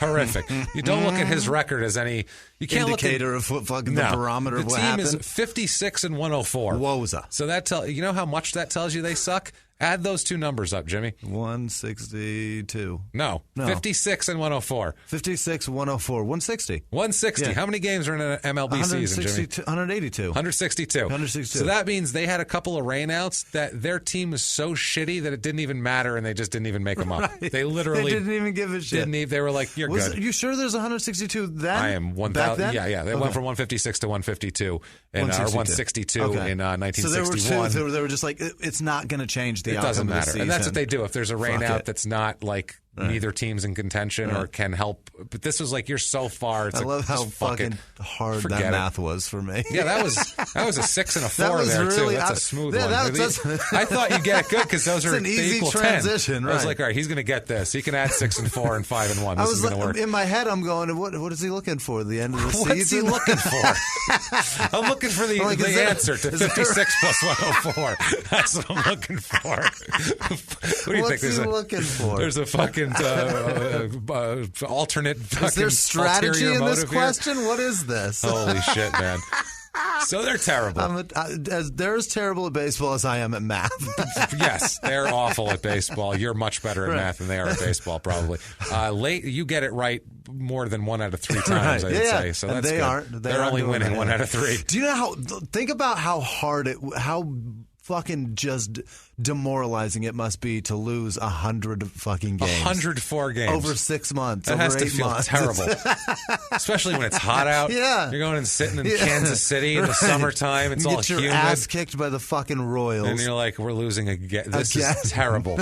And back then, too, he made $19,000 for the 77 season and $21,000 for the next 2 seasons after that. So he's not even rich. Well, he's rich, but not for baseball. 50-something loss or wins and then 100 losses. But those losses are probably not like 2-1. You're talking about like 11-2. Like it's got to be bad fucking losses. I mean, he could go out and throw a gem. He can go out and go 7 innings and give up 2 runs, and his team won't score anything because they're terrible. And then you lose 2-0, and you're like, all right. And then his closer comes in and allows a couple more. Exactly. You got 4-0. Well, that's that. Yeah, we have nice nothing. Day. That was fun. And there's a lot of starts like that. He actually has a quote later about that where he's kind of pissy about it. And he's like, no thanks to this. He's the only guy that worked today, essentially. Pretty much, it's or at brutal. least did anything good. Yeah. Late 78, after this decent season, because that's technically his rookie season, 77, he didn't play enough games to be considered not a rookie. Right. He goes and plays in the Mexican Winter League after that. Jesus. So he just pitched 107 innings, and before that pitched in the minors, and now he's going to go pitch more in the Mexican League.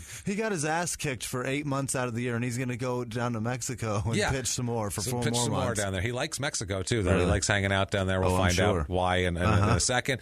But the Mexican Winter Leagues are funny. I knew a guy who played in the Dominican League, in the Dominican Winter League, and just like a lot of the guys used to do it. And it was my friend Rod Beck. He used to pitch for the Giants and Cubs and Red Sox and Padres, and he thought it was great because the people down there, like they didn't speak English, and so they couldn't say Rod Beck.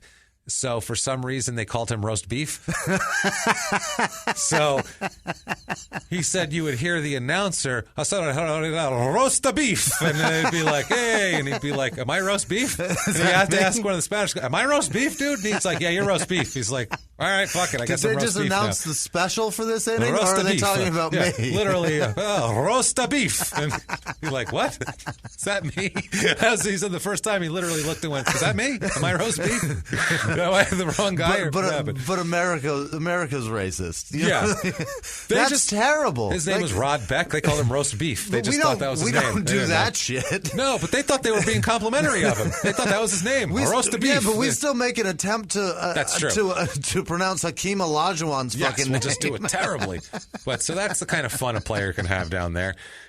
That's funny. He has a great Great time down there pitching. 7-1 in 37 innings, 57 strikeouts in 37 innings. That is smoking people. He only allows 1 run in 37 innings. Mexicans couldn't hit his balls? Is that what you're telling me? They could not. Mexicans could not hit his balls. His pitches were too fast for those little guys? He had a 3-hit, 17 strikeout game. Yeah. He also had a no-hitter with 18 strikeouts. Great. That's some crazy Nolan Ryan shit. That's insane. He re-signs with Seattle for the 79 season here, and he's a complete moron, by the way. Great. Here he goes, because he has to miss a start in mid-April, his first start of the season for the Mariners.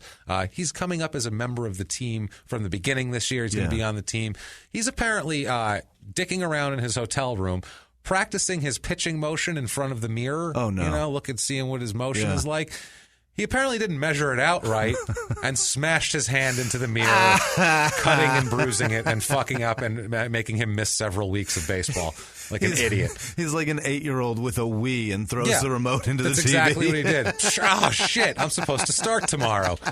Ridiculous, man. What a dick. Completely ridiculous. There was a game in May of 79 that he messed up. The catcher signaled a curve and McLaughlin thought that the catcher wanted a curveball, and so he threw him a curveball, and the catcher wanted a fastball. So it ended up being a pass ball, and they lost the game because he screwed up the signal. Some wild pitch? Yeah, it was a wild pitch, and or pass ball. It was on the catcher because it bounced off him, but whatever.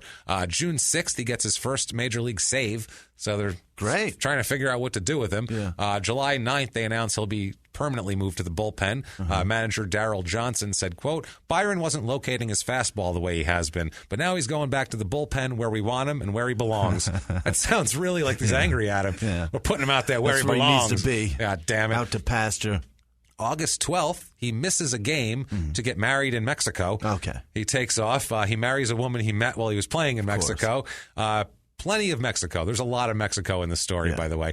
He gets permission from his team to go, though, because he pitched 6 innings the day before. Gotcha. So he wasn't going to pitch anyway. So they were like, go ahead, knock yourself out.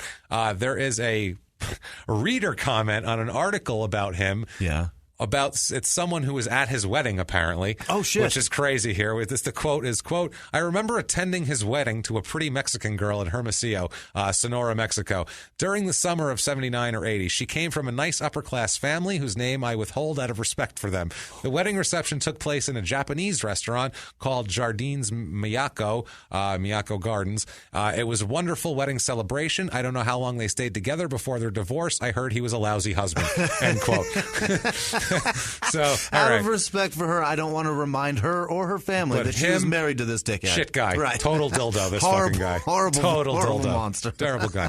While he's in Mexico, he somehow from Mexico fucks over the team trainer. Oh, okay, Jesus. Let's find out how he does this. This is amazing. He's gone. He's in Mexico getting married, drinking, doing whatever.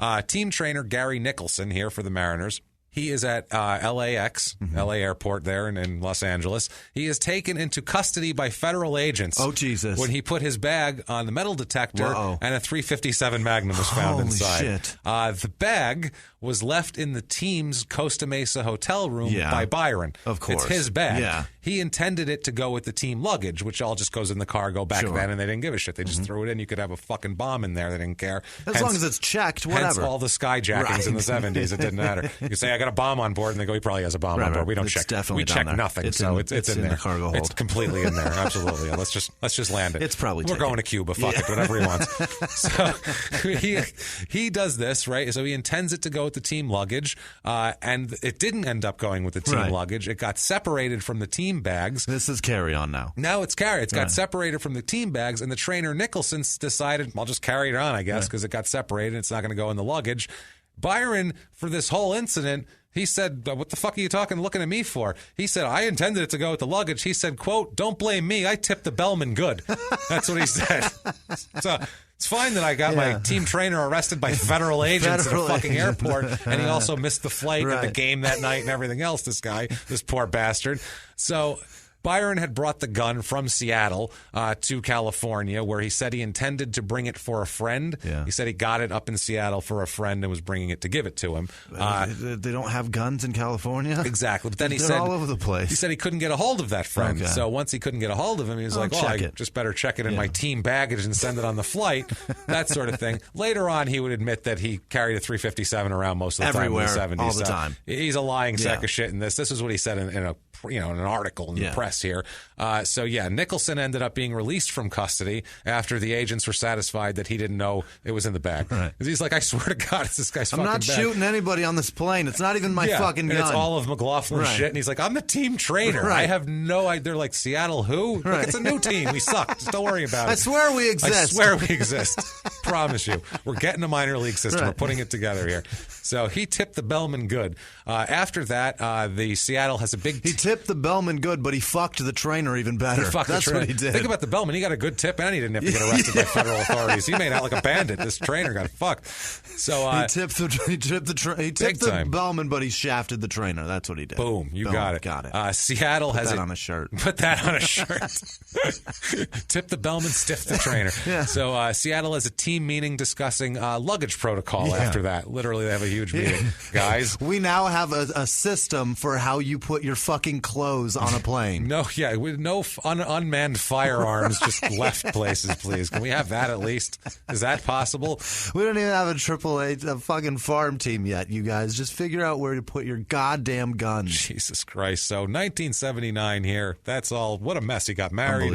There's guns. He started to be a half-decent pitcher. Yeah. In Seattle this year, he pitches 47 games, 7 started. He goes 7-7, 4.22 ERA, respectable. 123.2 innings pitched, 114 hits, very respectable. 74 strikeouts, 60 walks, 14 saves, which is a career high for saves, and 1 complete game. Working every 3 days, too. He is. Well, he's saves, got 14 saves, he's got 7 starts. Yeah. He's the guy who's filling in where they need him. There's a pitcher injured, you're a starter today. 2 days from now, you're going to go in and throw 2 innings of relief, and that's just what he does here. If he was a lefty, he'd have played for 30 years doing this, but he's a righty, so once the fastball's gone, you're out, pal. Yeah. You're out. The team, terrible again, goes 67-95. Fuck. At least they didn't lose 100 games, I guess. That's something to look... a bright spot, I suppose. They're 6 games improving. It's not bad. They do host the All-Star game that year. Oh, is that right? Seattle does. The King Dome. A bunch of people went up there to get soaking wet and sit inside a fucking carpeted dome. Yay. Fucking soggy carpet everywhere. Yay. This is great. Ugh, that was awful. This smells like mildew. It was indoors, but it would still be mildewy in there, I feel like.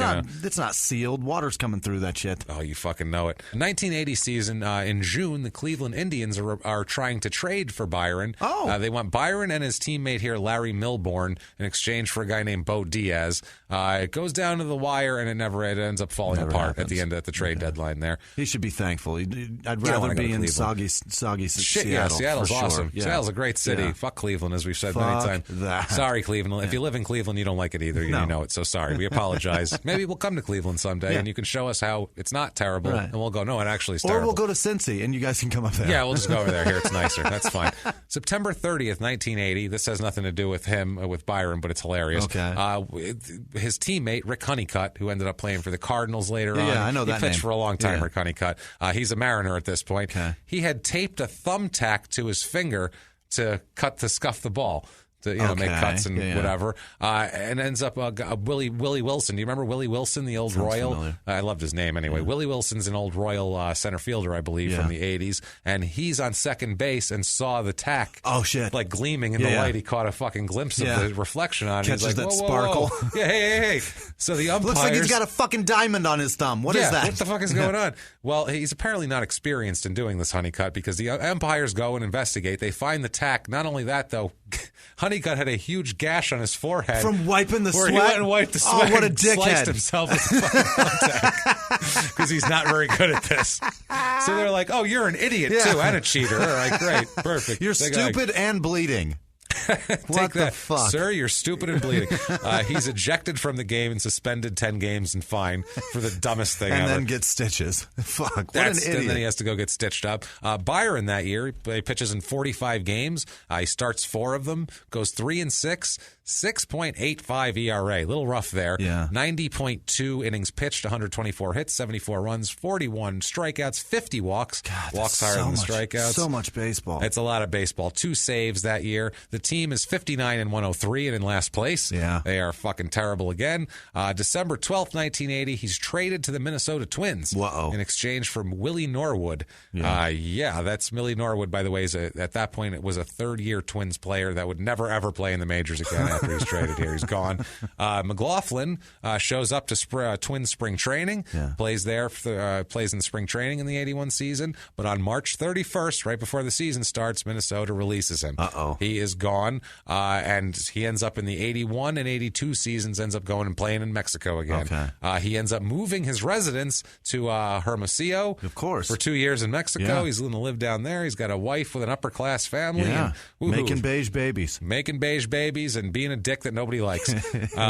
81 plays for Nuevo Laredo. 82 starts out in Mexico, and he plays until August when he's signed by the California Angels out of Mexico because he pitches well in Mexico. He's comfortable and happy down there. And they can't hit him down there.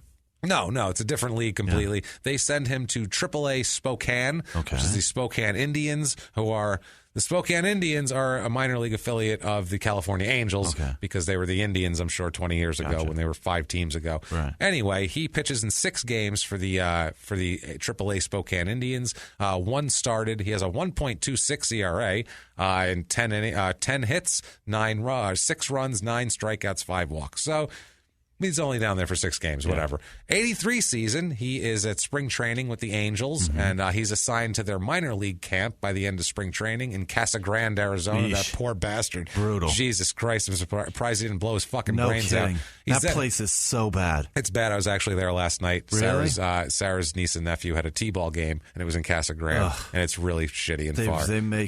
People make fun of that place. Yeah, I'm sure. Cute kids, fun little game, but fuck, it was far, man. I was like, no, let's have them play somewhere in civilization. It's almost Indian reservation. It's so bad. It might as well be New Mexico. It's terrible. Not good. So, he goes to there. Then he's sent to the AA Beaumont Golden Gators of the Texas League. There he pitches in 12 games, has a 6.66 ERA. 4-2, 50 innings pitched, 71 hits, which is not terrific. No. He's getting rocked down there. Only 30 strikeouts in 50 innings. Then he's moved up. Let's move him on up. Fuck it. He's pitching horribly. Let's get him up. Yeah. They move him up to AAA Edmonton. They're the Edmonton Trappers of the Pacific Coast League.Here the hell is that? Edmonton. Edmonton, fucking Canada? Yeah. What? It's the Pacific Coast League. Their teams all up and down. I didn't know that. Yeah, they're the Trappers and everything. Jesus, you don't get any more Canadian than that. That's super fucking Canadian. Their hats have big fur things around them, I think, up there. Hanging down for the ears? Yeah, that's what they have. That's their baseball hats with those on. Fucking red and black plaid hats. Yes, thank you. You knew exactly what I was talking about. They're dressed like Elmer Fudd. Thank you for getting that. Not fur around their hats wasn't the best way to describe that at all. He has a 5.83 ERA down there and 6.1 innings pitched, 51 hits, 42 strikeouts, 15 walks.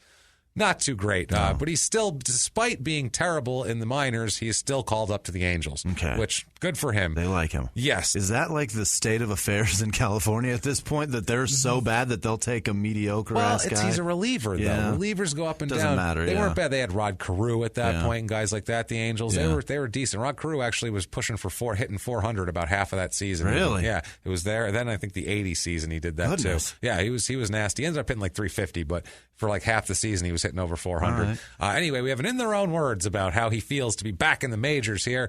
In their own words, quote, I'd have to say that if Bruce Kyson and Zahn had not been hurt, I'd still be in AAA. I feel fortunate that the Angels gave me the opportunity to get back into the big leagues. I was labeled as someone with an attitude problem, a troublemaker, but that's in the past. Now I'm with a great team and have an opportunity to pitch. I have no bitterness. I've had a tough luck career. I know I can pitch here. It seemed I was always with tough clubs. Statistics are not always indicative as to what's going on. I'm not saying I'm great. I just haven't had the chance. All right. He's I'm good now. Thank Thank you. I am good now. Can we say it too? Grace. Yeah, really? This is going to be Grace right here. It's not a very good Grace. No. But he's back. He's back. He's got a chance. His elbow too had been bothering him for the last couple of years too because of all that pitching. Yeah. He has an inning of relief when he comes back, and then they give him his first start, and he ends up throwing 8 innings of 1-run ball here in his first start, which is great. Yeah, terrific. 8 innings, 1 run. That's awesome. July 2nd, 83, pitches a great game against the Royals, and he says this is when he starts making shitty comments. Oh boy, he was like, "Yeah, I just went to the clubhouse to watch and rest," and he said that he was just insinuating that his last 2 starts were blown by the bullpen and his team not scoring runs. So he's like, I just hope it didn't go like the last couple times. Don't blame it on me. I said, don't blame me. I tipped the bellman good. I tipped the fucking bellman good. What are we talking about here? Unreal, man. Yeah. July 25th of that year, he's placed on the 21-day disabled list with an elbow strain. Okay. Again, the elbow problem. Tommy here. John shit. He's got problems with his elbow. The team is super out of the race. They suck that year after they had a couple good players, but they're out of the race, out of the playoff race. So they send him to AA to rehab. This pissed him off. Really? It's not happy at all. He goes right to the Los Angeles Times and says, in their own words, quote, "They hurt my arm. They abused me, and this is what I get for busting my butt. I asked for my release so they can play someone else, but they won't do it, so I'm going to quit. They pitched me 22 innings in 8 days, and an arm can only take so much. I never said no, but I still blame them. I was hurt because of the way they used me." Okay. He's pissed off. By the way, the paper notes that he pitched 21 innings in 10 days, not 22 in 8 days. So, different. He went on to say... That's pretty great, though. That's funny shit. They throw that there at the end of the editorial. He went on to say, we'll do this without the music because it's long, but he went on to say, it's so typical of the Angels. I mean, Mr. Autry, Gene Autry owned the Angels. You know who that is, right? Mr. Autry spends all that money trying to get a good club, and then the Angels executive vice president, Buzzy Bavasi, makes all the decisions based on whether he likes you. He wouldn't even give me the courtesy of talking to me about it. He sent his messenger boy, Chief Administrative Officer Mike Port, out to tell me I was lucky to get the chance, and I should be grateful. This is how they deal with bad boys. I don't have a multi-year contract, so Buzzy treats me like bleeping meat, but that's just the way Buzzy operates. If he doesn't like you, he'll grind you into the dirt. Wow. So he is fucking doesn't care. That's some anger. That is bridge blazing behind him. He's talking to everybody that's up in the front office and letting them all have it. Even up to Gene Autry. Yeah, he talks shit about Gene Autry. That's amazing. Nobody says anything bad about that guy. He soaked that shit in gasoline and just flicked the lip Zippo as he walked away. Just tossed it back there and fucking poof. And he drank kerosene and pissed on it. That's exactly what happened here. He was not grateful at all, obviously. He also doesn't quit, though. He's got to stay there. And they end up bringing him back, too. The rosters expand for September, and he's back up there. I love it. He pitched 5 games, long relief mainly, all in losses. He gets one last start for them on September 28th, 1983. He gave up a single run and won his final game in the majors. Great. And that's it. That's his last game in the majors right there. Walk-off win. With them that year, 16 games, 7 games started. He had a 5.17 ERA, so not going together. You think he knew when he jumped over that chalk line on third base, going back to the dugout? Do you think he knew that it was over? No, not at all. Didn't know. He didn't know at all. Had no idea. Nope. He thought he was going to be back next year. And we win. Here we go. Let's go sign a new contract. Let's do it. His career stats total 129 games. So he pitched 129 games in the major leagues. That's amazing. That's a lot. Yeah. Started 35. He was 16-25 with a 5.11 ERA. 378 innings pitched, 403 hits, 226 runs, 248 strikeouts, 171 walks, 5 complete games, and 16 saves. All right. So that's better than either one of us is ever going to do. I've never pitched a single pitch. That's your average mediocre. I've never even thrown the fucking ceremonial pitch.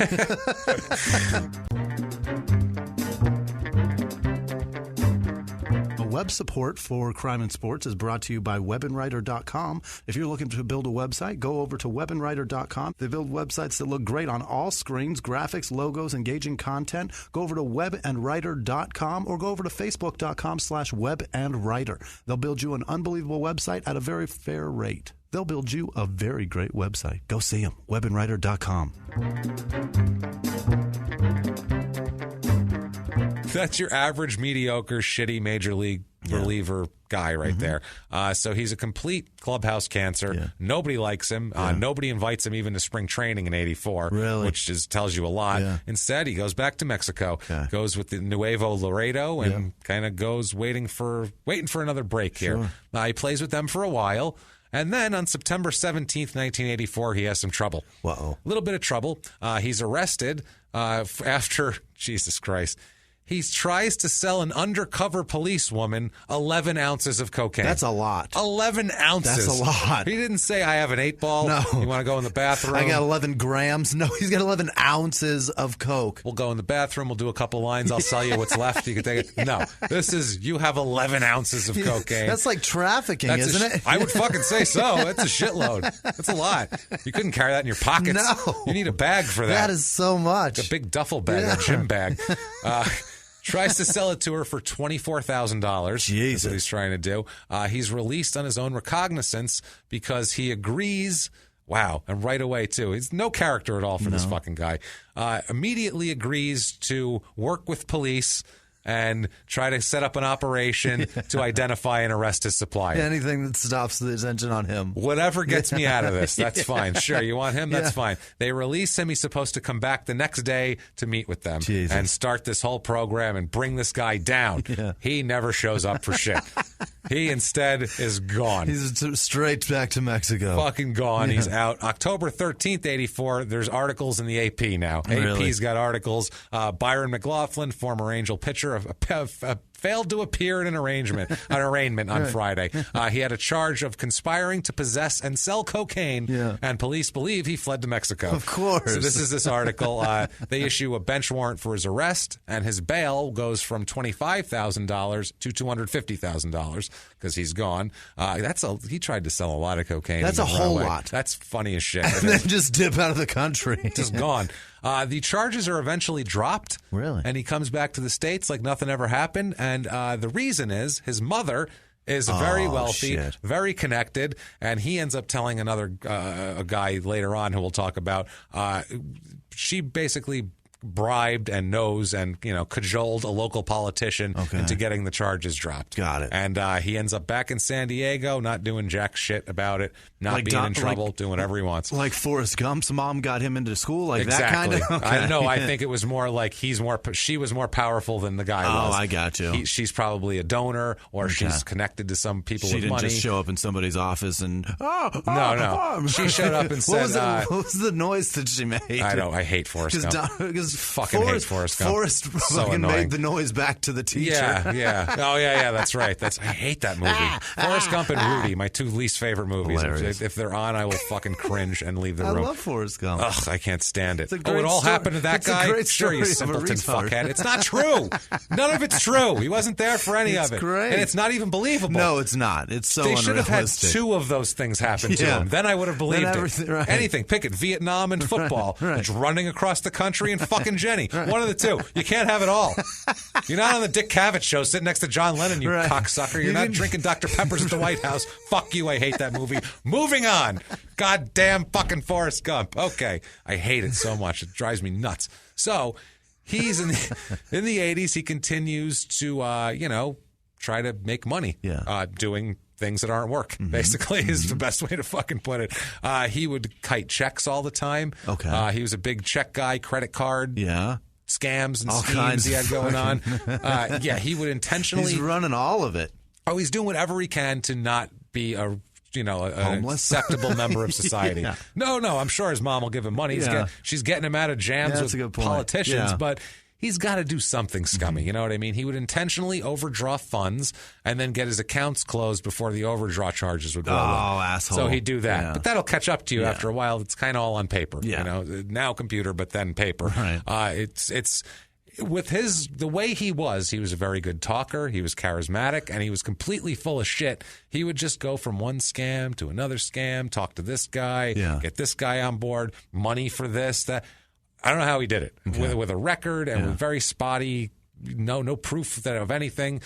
He's in San Diego, and a guy encounters him or contacts him and hunts him down named David Cameron. Okay. David Cameron is a baseball card collector. Oh. He's an autograph seeker. Asshole. This guy finds him. This is crazy. Now, there's a 1984 Byron McLaughlin card, even though he didn't play that year. Oh. They make them in the middle of the year. They come out before spring training. So they expected him to play, so they put his face on a card. There's an Angels Byron McLaughlin 84 Topps card. Yeah. And so this guy here, he's a guy who collects signed cards, and he has the entire 84 Topps set. Right. He needs Byron McLaughlin. That's the only one he doesn't have. That's the guy he needs. Yeah. And he can't find him. No one can find him because he got arrested and then fled You the want to fucking find country. somebody that can't be found, you find somebody that needs that person's autograph. That motherfucker will find him. Yeah, let's find out exactly how here. Now this is the FBI was after him at this point. They couldn't find him, okay? See? The FBI was after him. The FBI can't find him. This David Cameron would go to his arraignments and his court proceedings where Wow. Byron wasn't even there. Yeah. But what he would do is he would wear a three-piece suit, he said, and he would be mistaken by a clerk or somebody that works at the court, and he got to find the copies. He did this on purpose so he could copy all the files and the information on him. Yeah. So he did, and so he used that information to track down his relatives and to track down his ex-wife in Mexico. Scumbag. Holy shit. He contacted all of his relatives, all of his ex-wife, everything, left his contact information, then began looking around Mexico everywhere. Wow. Like, anything that had to do with baseball. Maybe he was playing there. Maybe he was doing that. He's doing all this, and then he says he goes back to Los Angeles. A couple months go by, and he gets a phone call, and he answers the phone, and he said hello, and this guy at the other end said, "My name is Byron McLaughlin. Everywhere I turn, I see your name. Who the fuck are you, and what do you want?" That's what he said. "You're fucking hunting me. What do you want from me?"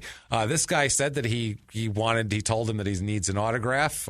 He says he wants an autograph, and he also found out that Topps, the baseball card company, because Byron didn't even know he had an 84 card, has been trying to get a hold of him to give him $1,000, which is his pay for the cards. Yeah. So he didn't know that. So Byron said, "Oh, all right. Well, then let's do that. Then Thanks, if we want to buddy. meet for that." So they meet him they meet the next morning at Pacific Palisades. Takes along his friend, and they meet at a coffee shop. They both get their cards signed, which is interesting. Yeah. This guy Cameron gives Byron his check that Topps has been trying to find him for years to mail him $1,000. Byron then tells him about how the cocaine case said they bribed an attorney to pay off a guy to do this. Incredible. And he also said this guy won't give it who it is, but he said the guy became the mayor of a major Northern California city. Wow. That's what he said. So he ends up getting probation, but not having to see a probation officer. Is it Kevin Johnson? No, who knows, maybe. But he ends up mayor of Sacramento? Yes, he is mayor. So that's not a major anything. I know it's the capital, but it's Reno by the Sea. Remember that? Sacramento, Reno by the Sea. So yeah, he gets he doesn't have to see a probation officer. He's just on probation. Yeah. So what the fuck does that Just mean? in case he ever gets documented on paper doing something wrong, they'll throw that shit at him. That's all it is. Right. That's all it is. Byron told this guy that he's the best detective that he ever encountered. He said, the FBI can't find me. You can. It's guys that fucking need something out of somebody. And he also asked him Byron asked Cameron if he would help him out with some shit. Since you're so good at tracking, maybe you can work for me. So this guy's like, all right. Deal. So for the next year, they were friends, and he was doing shit with him. Byron was telling him what he did. I guess he was hiding out in the jungles of Mexico. He would run his financial schemes down in Mexico also. That's where he was for a couple of years when he was hiding. Byron tells Cameron that he never even used cocaine or any other drugs. It was just his way to try to make money. He said he just was tired of the travel and he wanted to settle down, but he couldn't because the FBI is always after him. So that's tough. That can be that's difficult when the FBI is after you. Yeah. So what he does here, Byron sends this Cameron guy because Cameron's basically Byron's assistant. Okay. And he's running around doing shit for him. One of these jobs is Byron doesn't like to travel, so he sends Cameron to South Korea. Oh. Okay. He had an arrangement, Byron did, with some businessmen there to import shoes to Mexico then sell them there. Oh, all right? boy. Okay. So this Cameron guy says that seems simple enough. He says, quote, "I went to Korea for him and met two men who spoke English. Our meetings were straightforward and had only to do with shipping costs, transport times, etc. Really, this all could have been done over the phone. So for me, it was just a vacation trip to someplace I didn't know well. He already had the Korean shipping people's names, and I only had to phone them after getting to Seoul. Simple enough, easy job. just going to buy some shoes. Ooh, how fucking hard is that? Cameron said he went home, no big deal. Then he gets there, and he said, it just seemed like he was very legit, seemed like he was fine, seemed like he wasn't doing anything weird or untoward. Byron, he was like, seemed to be legit. And then there was other times when he didn't exactly seem legit. He said one time, for some reason, Byron ends up with a butcher apparently owed Byron a bunch of money. For what? Or something. Or he got in with this butcher somehow, and the butcher needed cash, and but he did have a freezer full of meat, okay? So Byron takes the meat on consignment from him, takes it to, like, poor neighborhoods. Yeah. Like a meat truck, and starts selling meat to the poor people and bartering it for shit, like TVs and stereos. What? Like he's literally going around in a truck trading a hoagie. Hey, you want not a hoagie, like a side of beef? Oh, he's not even cooking it. Butcher's meat. No, he doesn't have a food truck. What do you think? He made up a food truck? He was going around having he's just culinary. He's trading T-bones for a boombox. Oh wow, how trendy! Isn't that nice? No. He was like, hey, I got a slab of pork here. I'll take your fucking hi-fi for that. That's what he was telling people. Give me your fucking unbelievable. TV. Break out your Zenith, pal. Let's this go. is the guy that used to play baseball. Yeah, hey, I played in the majors. Whoa. And he made enough to pay this guy back and make a profit. I bought a rack of lamb the other day from a Major League Baseball player. Really? What did you pay for it? 2 rollerblades. 2 rollerblades and a spare lamp I had in my front room. It's a little wobbly, too. The guy got screwed, but that's fine. I fucked him. I raked him over the coals for this one. Jesus Christ, for man. a rack of lamb. For a rack of lamb. That's amazing. He got fucking meat on, because how do you get into a butcher so much and he owes you so much money? He owes you a freezer full of meat that you then go sling out of a truck to poor people for fucking electronics.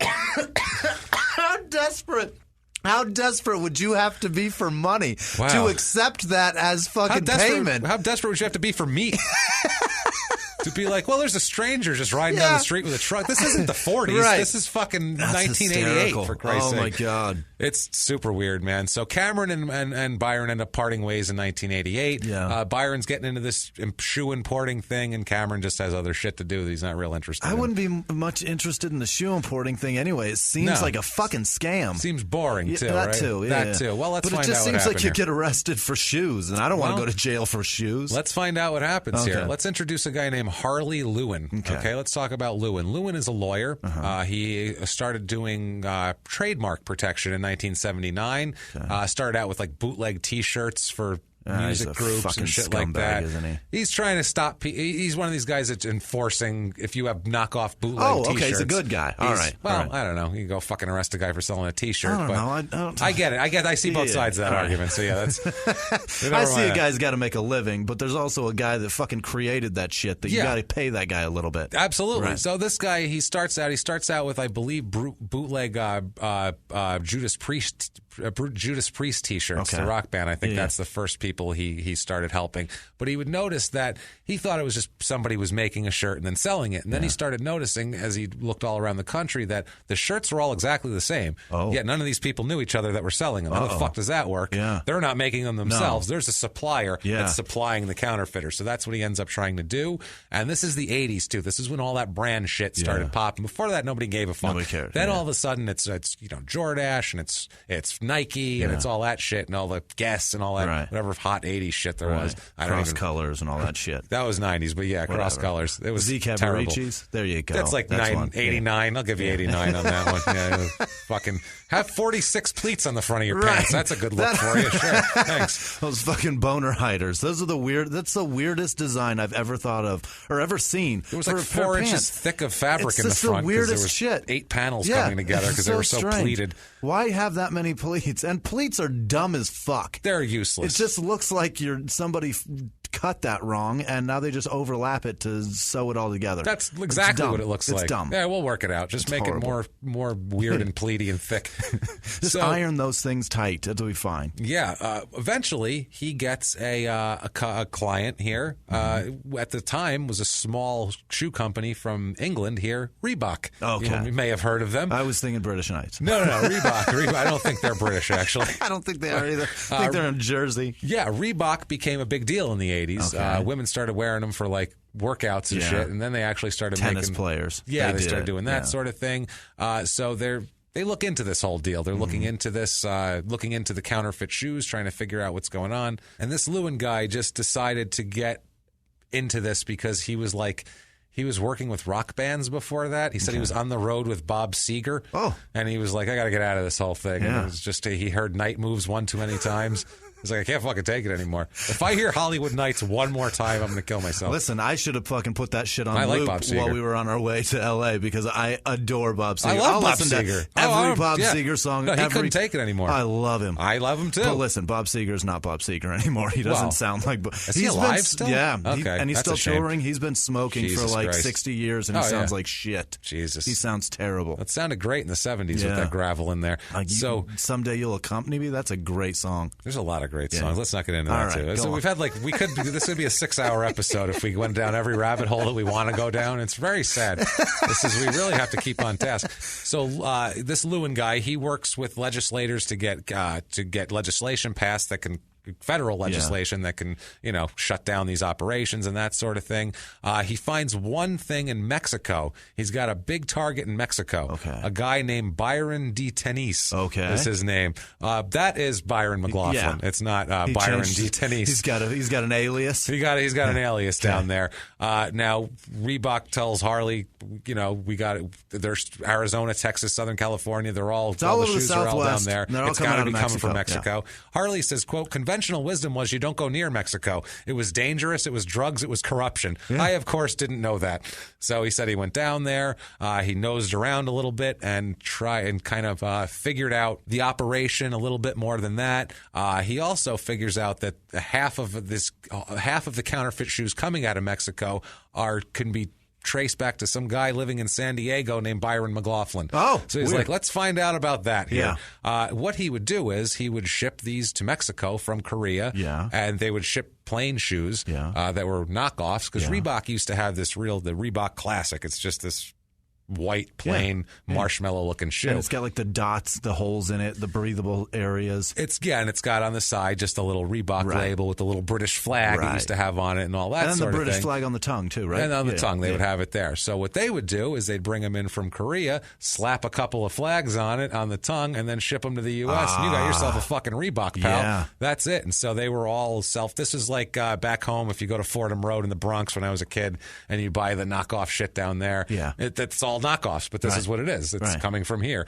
So he's making fucking money, too. Oh, yeah. He's making money. He's buying them for 10, selling them for 20. Really? That's how it works. So he makes $10 profit on every pair damn of shoe. He was making sometimes up to $800,000 a month. Wow. On shoes. Wow. Because he was selling that many shoes. So he's making... That's so many shoes. It's a fuckload of shoes. That was $80,000. Does he have like a fucking store that he's supplying or something? That's everybody. So many shoes. All over That's everywhere. Every shoe is fucking counterfeit. He would sell 80,000 pairs in a month. My God. So that's how many counterfeit shoes were coming into this country. So if you were wearing Reeboks in the 80s, they might not have been real. They weren't real. They might not have been real. If you bought them at Foot Locker, they were probably real. But if you bought them at a swap meet, they were fake. They were fake as fuck. Yeah. So he was also making Converse, Vans, Adidas, everything, doing everything it all. Everything was fake. So he's making a goddamn fortune. Wow. He didn't have to, and two, he's acting like. People ask him, what do you do? He's like, I import sneakers. Wow. He just doesn't tell you what he does after that. Yeah. He just says, I import sneakers. I import shitty sneakers, and I fucking pass them off as real ones. I pass them off as mediocre sneakers. So, they're Reeboks. Let's be realistic here. So come on. That's a good point, too. Like, if you're buying a fake shoe, like... who cares if it's a fake shoe when it's a Reebok? Because it's going to destroy your foot anyway. Yeah, when I was a teenager, we used to buy fake fucking like brand name shit all the time. I've got fake NFL jerseys in my fucking closet, and I don't give a shit. I will buy an NFL jersey from China on eBay so fucking fast. Care. It's not $35. I'm sold. In. $35. $12, sir. $12. It has to at least have the sewn on shit. It's all shit. stitched. I'm going to show it to you. You're going to lose your shit. It's amazing. This Byron's legit now. He lives in a big home in Coronado in San Diego. He's got luxury cars. He's got a pool, a big home. Fake shit bought this. Fake shit.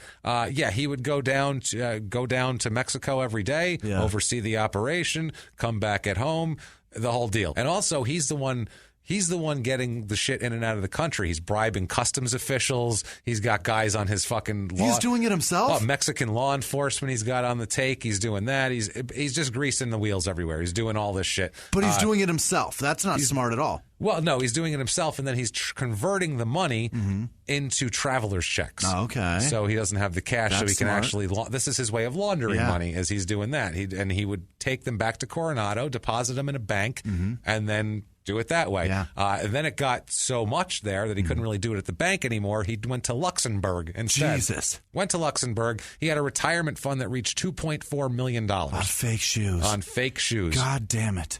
Until a shipment coming across the border at Nogales, as we know down there, catches a customs agent's eye.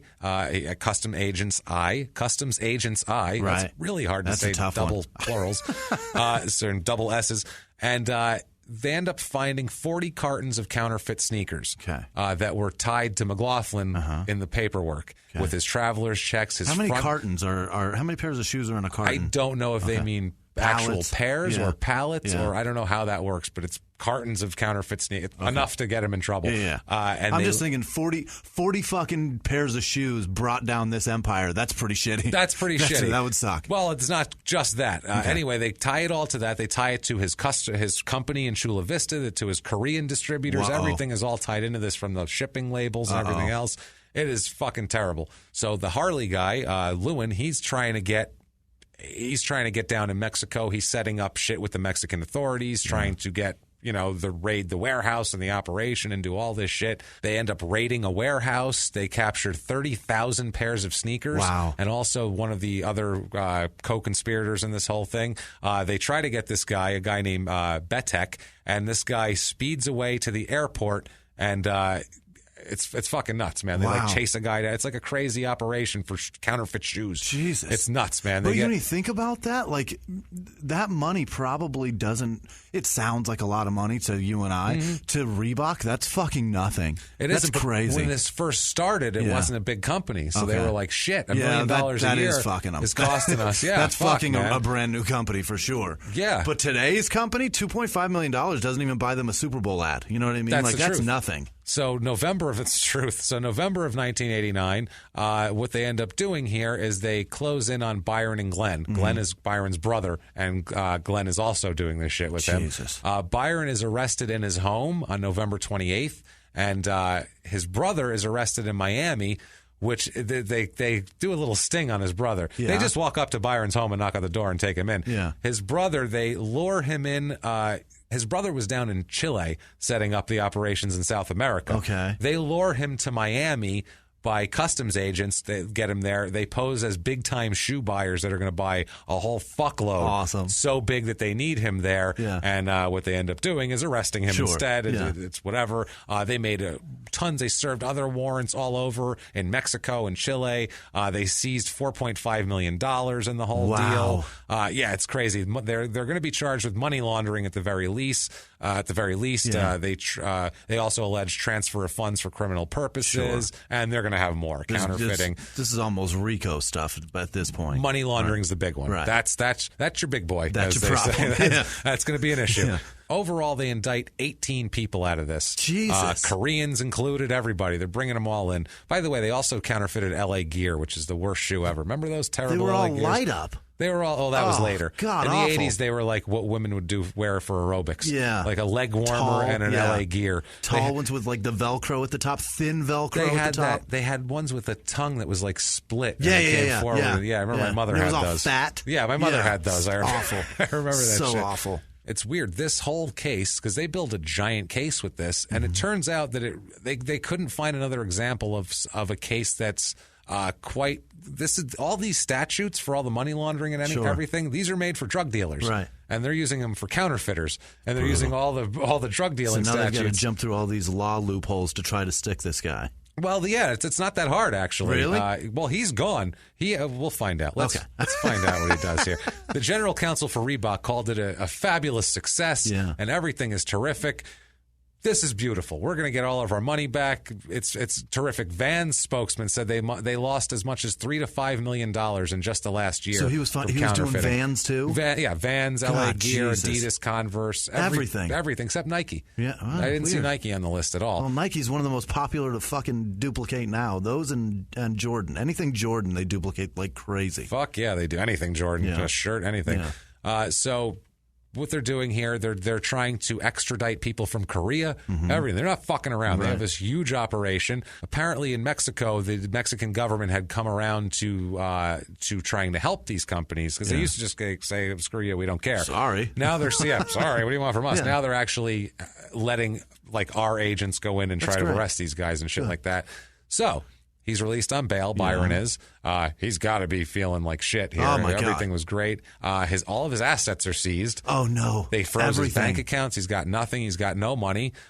So what do you do? What do you do? Well, first of all, he's going to fucking have his lawyer make a shitload of motions to delay the trial. Yeah. He's trying to say that you can't break American law on Mexican soil. That's what he's saying. That's his fucking That's claim? his defense. Okay. Like, I was in Mexico. What difference does American law make down there? I mean, and they're saying you're a citizen and bringing shit into America. Right. It doesn't matter that you put them together down there. You're also breaking American laws in America. You're also taking money that's ill-gotten and bringing it here and laundering it and not paying your proper taxes. So they charge everything. They charge money laundering.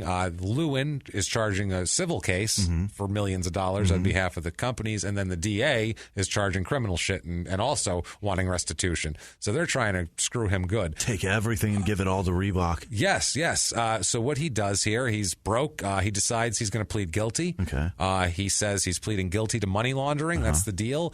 He's agreed to pay back the $2.4 million he stole, which is his retirement fund. He's going to give it all back. So he's fucked. 4 days before his sentencing, he disappears. Oh boy, gone again. On the lam. Ends up in Tijuana, baby. Oh boy, goes down to Tijuana. You don't need money down in Tijuana. No. Who knows what he's doing down there? And who knows how much he had buried in the yard or in his buried in mattress. Mexico somewhere. Or in Mexico. Yeah. He's sitting down there like, he's probably feeling good, too. That's the other thing. He's probably smiling his ass off. He's like, I'm in Tijuana. This is fine. Yeah. He's like, this is great. He's setting up more deals. Setting up shit. Going right back to work. He's wheeling and dealing people. People are coming over, knocking at the door. He opens it, and it's the Mexican pimp. Of course it is. Guns blazing. And he says,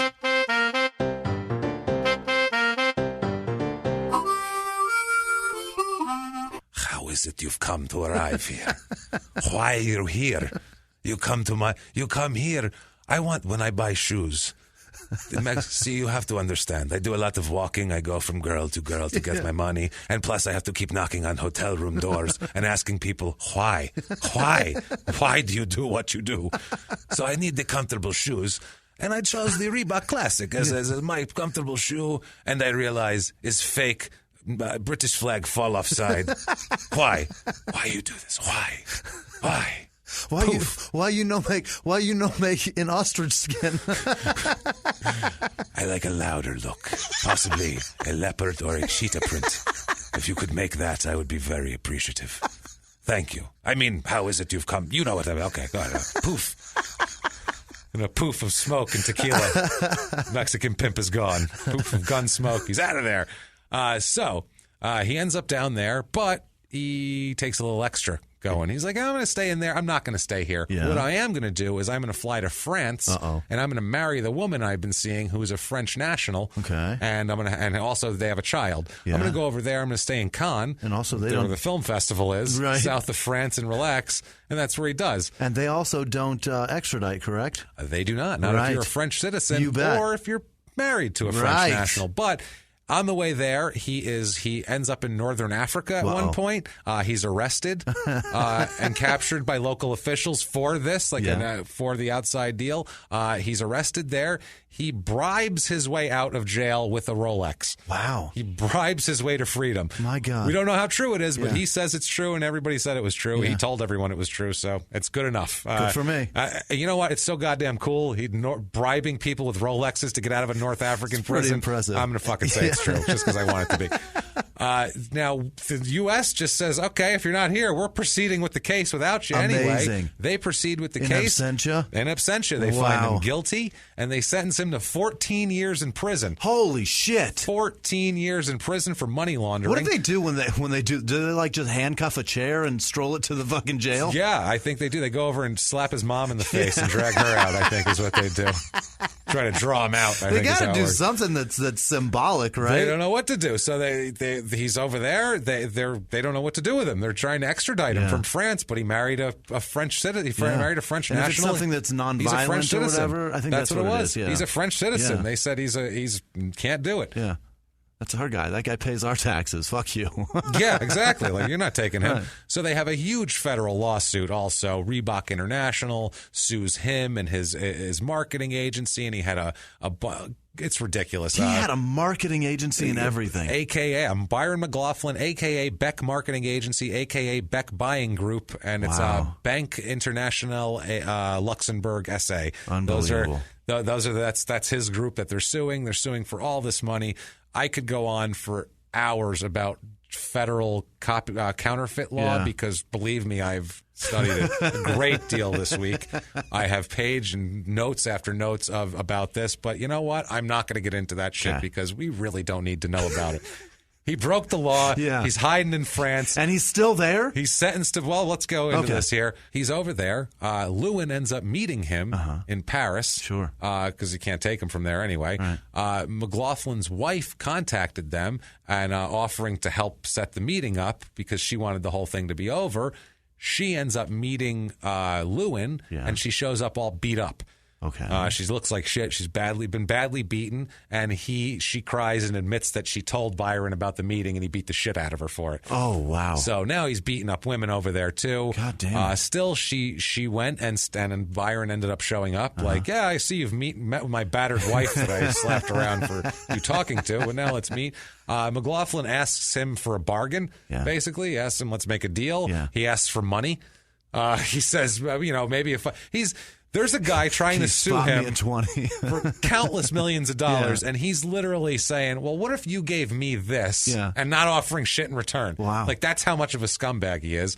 Never even mentioned in his deal, like, well, maybe if we make a deal, you could do something for my brother Glenn, who's in Chilean jail. Yeah. Nope. Nothing. He doesn't say a word about Fuck that. Glenn. Just sits there calmly. Lewin said he's clearly a sociopath. Yeah. The way he put it was great. He said his story was ultimately no different than when he'd been cut by the Angels. He was persecuted. He was misunderstood. Everything was always someone else's fault. My God. It's the same shit. He couldn't understand why people were out to get him. He said he just couldn't win. That's what he felt like. Yeah, you can't. That's why you aren't playing in the majors anymore, and that's why you're hiding in France.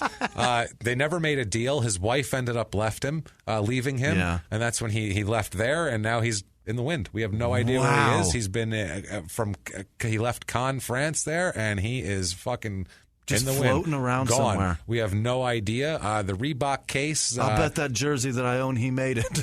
Probably. He might have. Now, we're going to get to an interesting thing. Never mind the Reebok case here, okay? We'll get out of that shit because Reebok ended up winning a judgment in the end that'll never get paid back, so who cares? There was federal cases where they said, no, you can't sue people in Luxembourg for laws that don't exist there, and then appeals. It's a mess here. So this guy has fucked over countless people. Jesus. Wives, teams. Oh, my God. Fucking suppliers. Anybody that's ever worked for Reebok. Anybody that's ever worked for Reebok. Anybody who has ever wanted an autograph, too, at that point. I feel bad for all these people. I really do. I really feel bad, but not nearly as bad as I feel for Byron McLaughlin, a retired man who used to work at Aflac and now lives in Corpus Christi, Texas. Byron McLaughlin, owner and project manager at HM3 Architecture, Inc. in Chico, California. Oh, Jesus. So look at him. In California. Same thing. He's stuck there. That's tough. Brian McLaughlin, product line manager at BMC Software in Houston, Texas. Then finally, this guy's my favorite, man. This is like a young black dude who's got like... it's like a company profile of people, and he's like kneeled down with sunglasses on. With the wink and like the gun? Not a wink and a gun. He's just looking cool and shit. Right. He's Byron McLaughlin. He's a 22-year-old black kid, and it says, hails from Punta Gorda and works at the Santos Guardiola Credit Union after coming back from 1 year in Miami sojourn in December. In Florida, Byron was taking a paramedics course and working as a bookkeeper. He says, I like doing bookkeeping. I like numbers, and I am a businessman. What a nerd. Then he says he's looking to stay above the fray and ahead of the pack. Quote, I like to be jokey. I like to have fun, but not rough fun. No drinking, no smoking. I'm a church-going guy. Jesus. He says, church, work, home is how I live. There is nothing better than living in the island where I belong, as it's some island favorite. Dork. He sucks. And then finally, Byron McLaughlin, and his LinkedIn profile just says Canada. Oh. So Byron McLaughlin, the country of Canada owns you. You are Canada's son, Byron McLaughlin. He will sell you some Canada. Absolutely. So anyway, Reebok is fucked and they're not getting their money, but there are international laws that will protect these companies. All because of him. Pretty much, yeah. Wow. Well, it started with the Judas Priest thing, but this made us so we could go down to Mexico and stop people in Mexico from counterfeiting and just bringing them up here. This gave the U.S. the authority to do that. Now, there's an article in June 22nd, 2016, and it says that right now there are a half dozen Byron McLaughlin autographs on eBay, none of which look alike, okay? And it says the completed sales tell a story. A couple are glossy photos, a couple are baseball cards, and a couple are just yellowed index cards. So it's basically a guy who's just signing shit. They're real. Yeah. Sometimes the signature's looping, other times harsh and angular, signed at different times and in different moods. It says one on his tri-paneled rookie card covers his entire face, like he just signed over his face. Yeah. Nobody does that. No. Super weird. Problem is, the one thing that's weird is they're all expensive as fuck. Really? His autograph is seriously expensive. Really? It's crazy expensive. Let's find out here. One, because you can't get them anymore, right. But there's a lot of guys that are dead. Their autographs aren't this much. Let's find out. Can't get enough of Byron McLaughlin? Well, I'll tell you what you can do. Amazon.com, non-autographed. You can get a 1981 Topps card for $1 plus $2.99 shipping. An 81 Donruss card for 35 cents. They're so cheap. So cheap. An 84 Topps card the year he didn't even play. 39 cents plus $3.94 shipping. It's useless, and it wasn't. It's useless, and I think I want to get that. Yeah, anyway. That's actually cool. Then, if you want to go to millcreeksport.com, this is the cheapest one I can find. A 1980 Topps autographed card. It's a certified, the whole deal. Authenticated. PSA, DNA, all that shit. $199. $200 for his autograph. $100. That's the cheapest one. Really? Same card on Amazon. $307.99. Wow. Free shipping, though. Yeah, Come on, they're not monsters here. Free shipping, but that's... They won't rake you over the coals. They won't rake you over the coals, but that's it. Free shipping on that. Wow. $307.99. Can't get this guy's fucking autograph. He signed very few things. Wow. And when he did, he was pissed off and didn't care. Angry. And gone now. Still on the lam. He might be dead. He might be alive. He might live next to you. You never know. Who knows? Check the picture on our social media and find out if he's next to you. That's crazy. That's Byron McLaughlin. That's a wild, weird story that was really hard to dig up shit on. And he changed American folk, or just everything. Changed our laws, weird. Changed the way we import things, probably. It's incredible. Yeah, it changed amazing. Counterfeiting laws, changed international law, changed a bunch of shit, and I'll bet you there's a policy at every dock in America now that he fucking influenced. Oh, I'm sure. Like there's something that gets counted because of this dick. Because of this idiot, yeah. Some sort of extra bill of lading that has to be done or some shit. So much shit. more paper that had to be used because of this ass. If you like that crazy-ass story... My God, I sure did. That was a wild one, man. If you like that story, that one almost killed me. That was a tough one to find. Please, get on iTunes and give us 5 stars. Tell us your following instructions, following directions. It really doesn't matter. Just the 5 stars are important. You can also go to patreon.com/crimeinsports. That's the one. And you can do that. You can make a donation there. Make a one-time donation over at PayPal using our email address, crimeinsports@gmail.com. That's the one. If you want to get a hold of the show, that's an easy thing to do. You bet. Instagram and Twitter, you can just get a hold of us at Crime and Sports. Facebook.com/Crime and Sports. And like we said, crimeinsports@gmail.com. Yes. We have a list of some amazing producers that we would like to give you right now. But before that, there's going to be a spliced in rant because I'm putting both rants. It's one rant. I did it on Small Town Murder. It's a crazy rant, and I honestly don't have the breath or I just don't have I will burst a blood vessel if I try to tell that again. So I'm going to copy and paste. We don't have health insurance for him yet, and I'd rather not lose him tonight. I'm going to be copy and pasting it in here, and check it out. It's going to be wild, and okay. Now, before we get to our producers, I do have to make one little, we'll call this air of grievance. It's a call to action. Yeah. It's not even an air of grievance. It's a call to action, okay? I would like to say, and I'm going to stand up for this shit too because I feel like I need to be on stage for this shit, but okay, this is what we need from you guys because you guys have been amazing and you guys have given us everything. Yeah. Honestly, anything that we get out of this show in the future, anything that comes from this positive is because you guys. Yeah. It's all it really is. Yeah. We would like to request for you to do us a favor, okay? Yeah. Go see good shows. And that includes our show and that includes other shows too. Yeah. If you see a podcast coming through or a comedian that you really like coming through, go buy tickets to that. For sure. Buy tickets to things like this because you know what we're going to do? Our show's going to be about an hour, 45 minutes, and it's going to be fucking jam-packed. Yeah. There's going to be laughs. It's going to be worth the money is what we're talking about. Yeah. And the problem is you guys out there, just regular people that go to a comedy club once in a while, I guarantee you when you walk out, you don't feel like you got your money's worth, do you? You don't, do you? Right. Unless you went, and if you did, you went to a theater probably to go see Bill Burr or Jim Gaffigan or Louis C.K. or Amy Schumer or whoever you're into. Right. That's you go there. But a comedy club, you know what you did? You walked in because they gave you free tickets probably. Because. That's very common. because all the good comics do theaters and their comedy clubs. I'll tell you a little secret. Comedy clubs are dying. Yeah. That shit is dying. That bubble's about to burst and they've been pumping it up and ripping you guys the fuck off forever. And that's the goddamn truth. It's true. You know why you go in there and you even with free tickets you walk out with a $100 tab with 2 drink minimums and all that shit and you don't feel like you got your fucking money's worth? You know why that is? Because those good comics are doing theaters, and there's B and C headliners that sometimes are good headliners and sometimes are good comics. Great comics. Good guys, too. A lot of good girls, good ladies, good everything.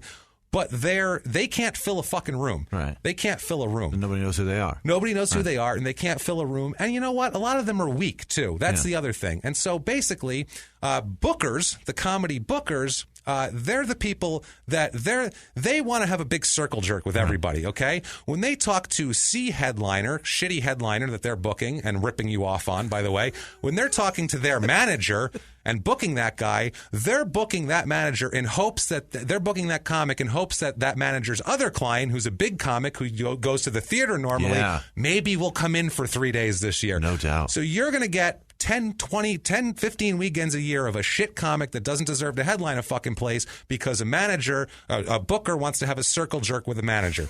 That's how it works. Because in this fucking business, nobody can be truthful. Everybody's got to remain friends. Right. That's the bullshit. And in the end, guess what? You get to pay for that shit. It's your wallet. Your money paying for that bullshit pays for them to have lunches and slap each other on the fucking backs. How about let's kick them out of power? Let's get them the fuck out of the position to have any decision-making ability whatsoever. You guys do it. You choose who you want to see. Let them go to an industry that won't promote fucking up that industry. Right. They won't promote it because right now they're having you see a shit headliner who, by the way, you know how that first and second guy go up? Guess what I was told? That headliner doesn't want that second guy to be any good. He doesn't. He doesn't want pressure. He wants him terrible. He doesn't want to put on the best show for the audience, you guys who paid for that shit. He wants you to supplement his fucking ego. Right. That's what he wants. He wants you to pay all this money so he can bring his drinking buddy with him who has 10 decent minutes and has to fucking sell T-shirts with the last 4 minutes of his act because that's the only way he'll break even. That's how he can pay for his travel to the show. The only way he can pay for his travel, and it makes the headliner feel good enough in his ego that guy's not outshining him. So guess what? Nobody puts pressure on everybody. You guys get a shit lame show. You never go back to comedy clubs again. Fuck that. Go to comedy clubs. See us. Yeah. Come see us. See people like us. Tell the clubs who you want. Tell theaters who you want. Tweet at them. Say, I want Crime and Sports. I want Small Town Murder to come to this place. Because you know what they'll do? They'll get a hold of us and they'll book us and we will be there. Yeah. That's what happens. Tell them, I don't want shit headliner A or shit headliner B. We don't want that shit just because your booker wants to have a circle jerk with somebody. Because all of these fucking bookers, they feel like they're in charge. They feel like they can steal your money, and they feel like they can control people like us and control our careers and control everything, control the content that goes out. And that's why people make podcasts, so they can control their own fucking destiny, and they don't have to deal with that. When you're told don't go out and try to crush before somebody because it will make them feel bad, the industry's over, man. It's done. The fucking bubble has burst. The bubble has burst. And I'll tell you another thing, bookers, if there are any of you cocksucking fucking gutless shitbags listening right now, guess what? When you're in there with all of us, the host, the feature, and the headliner, and you're acting like you and the feature are good buddies because you saw him at a festival one time or some horse shit, and you and the manager are all fake buddies. By the way, guess what? When you get fired, they'll slap that next booker on the back and forget you fucking existed while you manage a TGI Fridays, you son of a bitch bastard. But you know what they say as soon as you walk out of the room and everybody's, you treat us like shit and you're all nice to the headliner? They turn to us, the comics, and they say, don't trust that fucking guy as far as you can throw him. He's a scumbag. That's what they say. Every they do. one of them. And you know what? They've known us for 30 seconds. They don't know if we're funny. They don't know a goddamn thing. But they know one thing. You don't, as Ric Flair has said for years, you don't walk that aisle. You don't have to go fucking prove yourself. You don't have to do shit. You get to sit on your fat ass and write fucking names and dates on a calendar, which guess what? It takes no talent to do that. None. And the world is discovering that. And you're not going to have a fucking job soon. So enjoy doing that because these people are going to take this shit back over and get the shit they want to, and they're not going to be ripped off. They're not. And I'm not saying this about it. Whatever your brand name club is, people don't care about that anymore. People under 40 years old don't give a shit. They would go to see us in a fucking parking lot in the worst neighborhood in town because that's what they want to see. Why do you think food trucks are popping up? You're eating food while smelling diesel fuel, but it's the food you want for the money you want to fucking pay. So you're not going to be ripped off by Olive Garden anymore. That's all it is right there. So please, what I'm saying is take this shit back. Just take it back. Tell them what you want and what you don't want. Tell them you don't want it. Say, we don't need Bruce to come through this year. We don't. We're done. Emo Phillips, he was here last year. We're good. We're good. Tell them that shit. Don't and tell them what you do want, like people like us. Thank you guys for listening. I'm going to splice this into both shows because I frankly don't have the breath to do it again for Crime and Sports. So with that said, I would like to give the floor over to Jimmy to tell us about these amazing producers who have done exactly what we're asking to do, have ponied up. They've ponied up money, they've ponied up time, and they're the future of this. If there's going to be a future of anything funny that goes and people can go see that's fun, these are the people who are going to provide it for us. It's people like Bradley Harker and Dana Grayson, big homie Dana. Thanks for listening, Dana brother. Grayson. Appreciate you. Thanks. Ingrid Stokey or Stocky or Stock.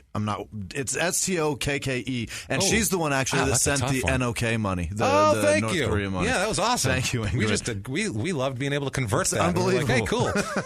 Grant Johns, Allison Barnett, Amy Helfer, EWA, is that Ewa or Ewa? No, don't even try. It's Ewa Tarowska. It kind of sounds good together, though. It's like a cool name when you put the first and last together. It's very Slavic and kick-ass, I think. I like that. It's cool. Jose Oliveras and Paulo Oliveira. I think that's it. Oliveira. I don't know. It's Paulo. That's the first name. I dig that. Okay, yeah, I'll take it. Jim Thank Frank, you. Cat Power, Cat Power in New York. She sent some dough again. Thank you, Cat. Cat. She's got herself a job and she's killing it. Oh, or killing people. She's in an emergency room. I don't know what she's doing. Cat. Ashley Stevens, Omar Quintana, Jessica Landron, and Chrissy Ann Cristaldi. Again, God damn it, guys. The two of you are fucking incredible. Thank you. You really are. Gail Nave, Brittany McDonald, Candace Horner, Sarah Bessler, Christopher Azcaraga. Almost sounds like ass kicker. That's kind of cool. Yeah. Laura Fuck. God damn it. Is it an Italian one, Jimmy? You want me to take it? Pettinari. That's it. Pettinari? Yeah. Laura Pettinari. All right. That's not bad. Meg Dainty, Aaron Tanner, Hugh Wilson, Caitlin Maroney, Anthony Marquez, Allison Heimer. Yeah. Timothy Jenkins, Ben Larson, Mary Grace. Holy, what the shit is your last name? Mary Grace Skrivanich. That's it. Skrivanich? Mary Grace Skrivanich. That's not that bad. Again, I think you nailed it. I think you're all right here. William McLaughlin. Probably didn't at all. Bill McLaughlin. Yeah, Bill McLaughlin, Scotland. Yeah. Dalton Henson, Josh Zach, James Karsh, Josh Rober, Matt Joy, Larissa Kemp, Sharifa Hay, Rob Clark, Joshua Field, Senga Robertson, Laura Blakesley. There's so many L's. That's ridiculous. Blakesley. That's it. It's just Blakesley. Kelsey Herbert, or Hebert. Sorry, Kelsey. Kelsey Hebert. Kelly Moore, Mary Hemphill. I like that a lot. Yeah, it's That's like Shirley. Cool. Yeah. Sarisha Williams, Kelly Schulte. It's just Schulte. Okay. Jesus. Fair enough. Giselle Dodada, Kaylee. Are you shitting me, Kaylee? Come on, Kaylee. Kaylee Murikes. Wow. It's ruined. That's Sorry. fine. Sorry, Kaylee. She knows who she is, goddammit. Jacob Adams is a huge Batman fan, and he liked that we mentioned Batman, so he sent us some dough. I saw that. That's awesome. Jacob. Thank you. Cool. We Mariama, mentioned it again today. We mentioned Dark Knight today, so there you go. Mariama Evans, Pamela Sloan, she upped her donation. Thank you, Pamela. Whitney Booza, Shane and Crystal Davis. Shane and Crystal, they're truck drivers. They're a tandem truck driver, husband and wife, and they. That's so cool. He gets rest now because she listens to the show. So thank you guys for listening. Right on. Sherry Neese, Bennett Williams, Captain Surly, Nancy Leeds, Charlotte. Fucking hell! I thought I was going to get through this. Charlotte Karuba. It's Karuba. It's got to be. Jeff Maynor, Jennifer Creed, Delinda. God damn it, Delinda Andrews Luigi or Luinge. No. Ooh. I'm ruining it. I'm so sorry. Luigi? Maybe. I don't know. I'm not sure. I don't think any of those are right.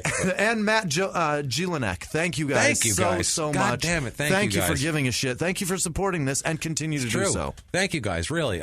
You support us and you keep us going. You keep us afloat. And thank you for listening to my insanity. It was awesome. Please, by the way, anybody out there listening, don't penalize Jimmy for that. If somebody is going to fucking say I'm not booking these guys anymore, listen, guess what? I agree with you 100%. I'm on your side. And That's guess why what? we do this together. And you know what? We ride or die together. That's right, brother. You know it, man. We fucking do. That's a fact. Yeah. And you people, all of our listeners, all you great people out there, you're the people who have allowed us to be able to do this and not have to kiss people's asses. Right. Because if you have the goods, which is an army of people behind you, which is people that are coming to see you. Right. If you have that, that's the ones. It doesn't matter what any of these people fucking think. You can do whatever you want. You can do whatever you want. You can do the shows you want for your audience and have a good time doing it. That's right. So that's the key there. So you guys are making this happen. Thank you guys so much. Let's say these people, these wonderful people, wanted to get a hold of a fellow like you, Jimmy. How might they do that? You can find me at Wisman Sucks, WHISMAN Sucks on Twitter, Instagram, and Snapchat. Follow me, play along. I love hearing from you guys. It's great. And I am at Jimmy P is funny. You can catch me there, or just try to copy and paste my last name. Don't try to spell. I was going to say try to spell it. May have an adventure, but there's an I in there. It's all funky. Don't worry about it. Just do that and come back each and every week for more asshole, scumbag, criminal athlete lunatics, because we're going to keep being here always live from the Crime and Sports Studios. We will see you next week. Bye.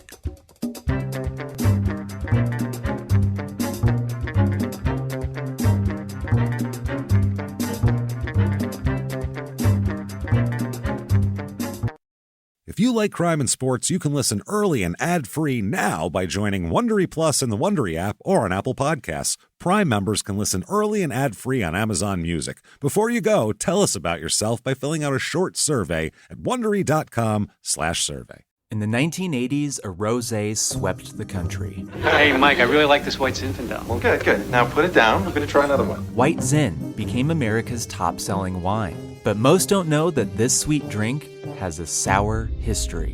What began in 1986 with counterfeit bottles, a big fraud, a multi-million-dollar fraud, sent investigators chasing one of the most powerful families in the business, the Licciardis. But the closer the feds got to them, the more dangerous things became. It's a story of deceit. At the time, I was paranoid. Threats. You touch my kids, I will kill you. And murder. With a .22 caliber bullet to the head. What started with a scheme to mislabel wine spilled into a blood-soaked battle for succession. Welcome to Bloodvines. You can binge listen to Bloodvines exclusively and ad-free on Wondery Plus. Join Wondery Plus in the Wondery app, Apple Podcasts, or Spotify.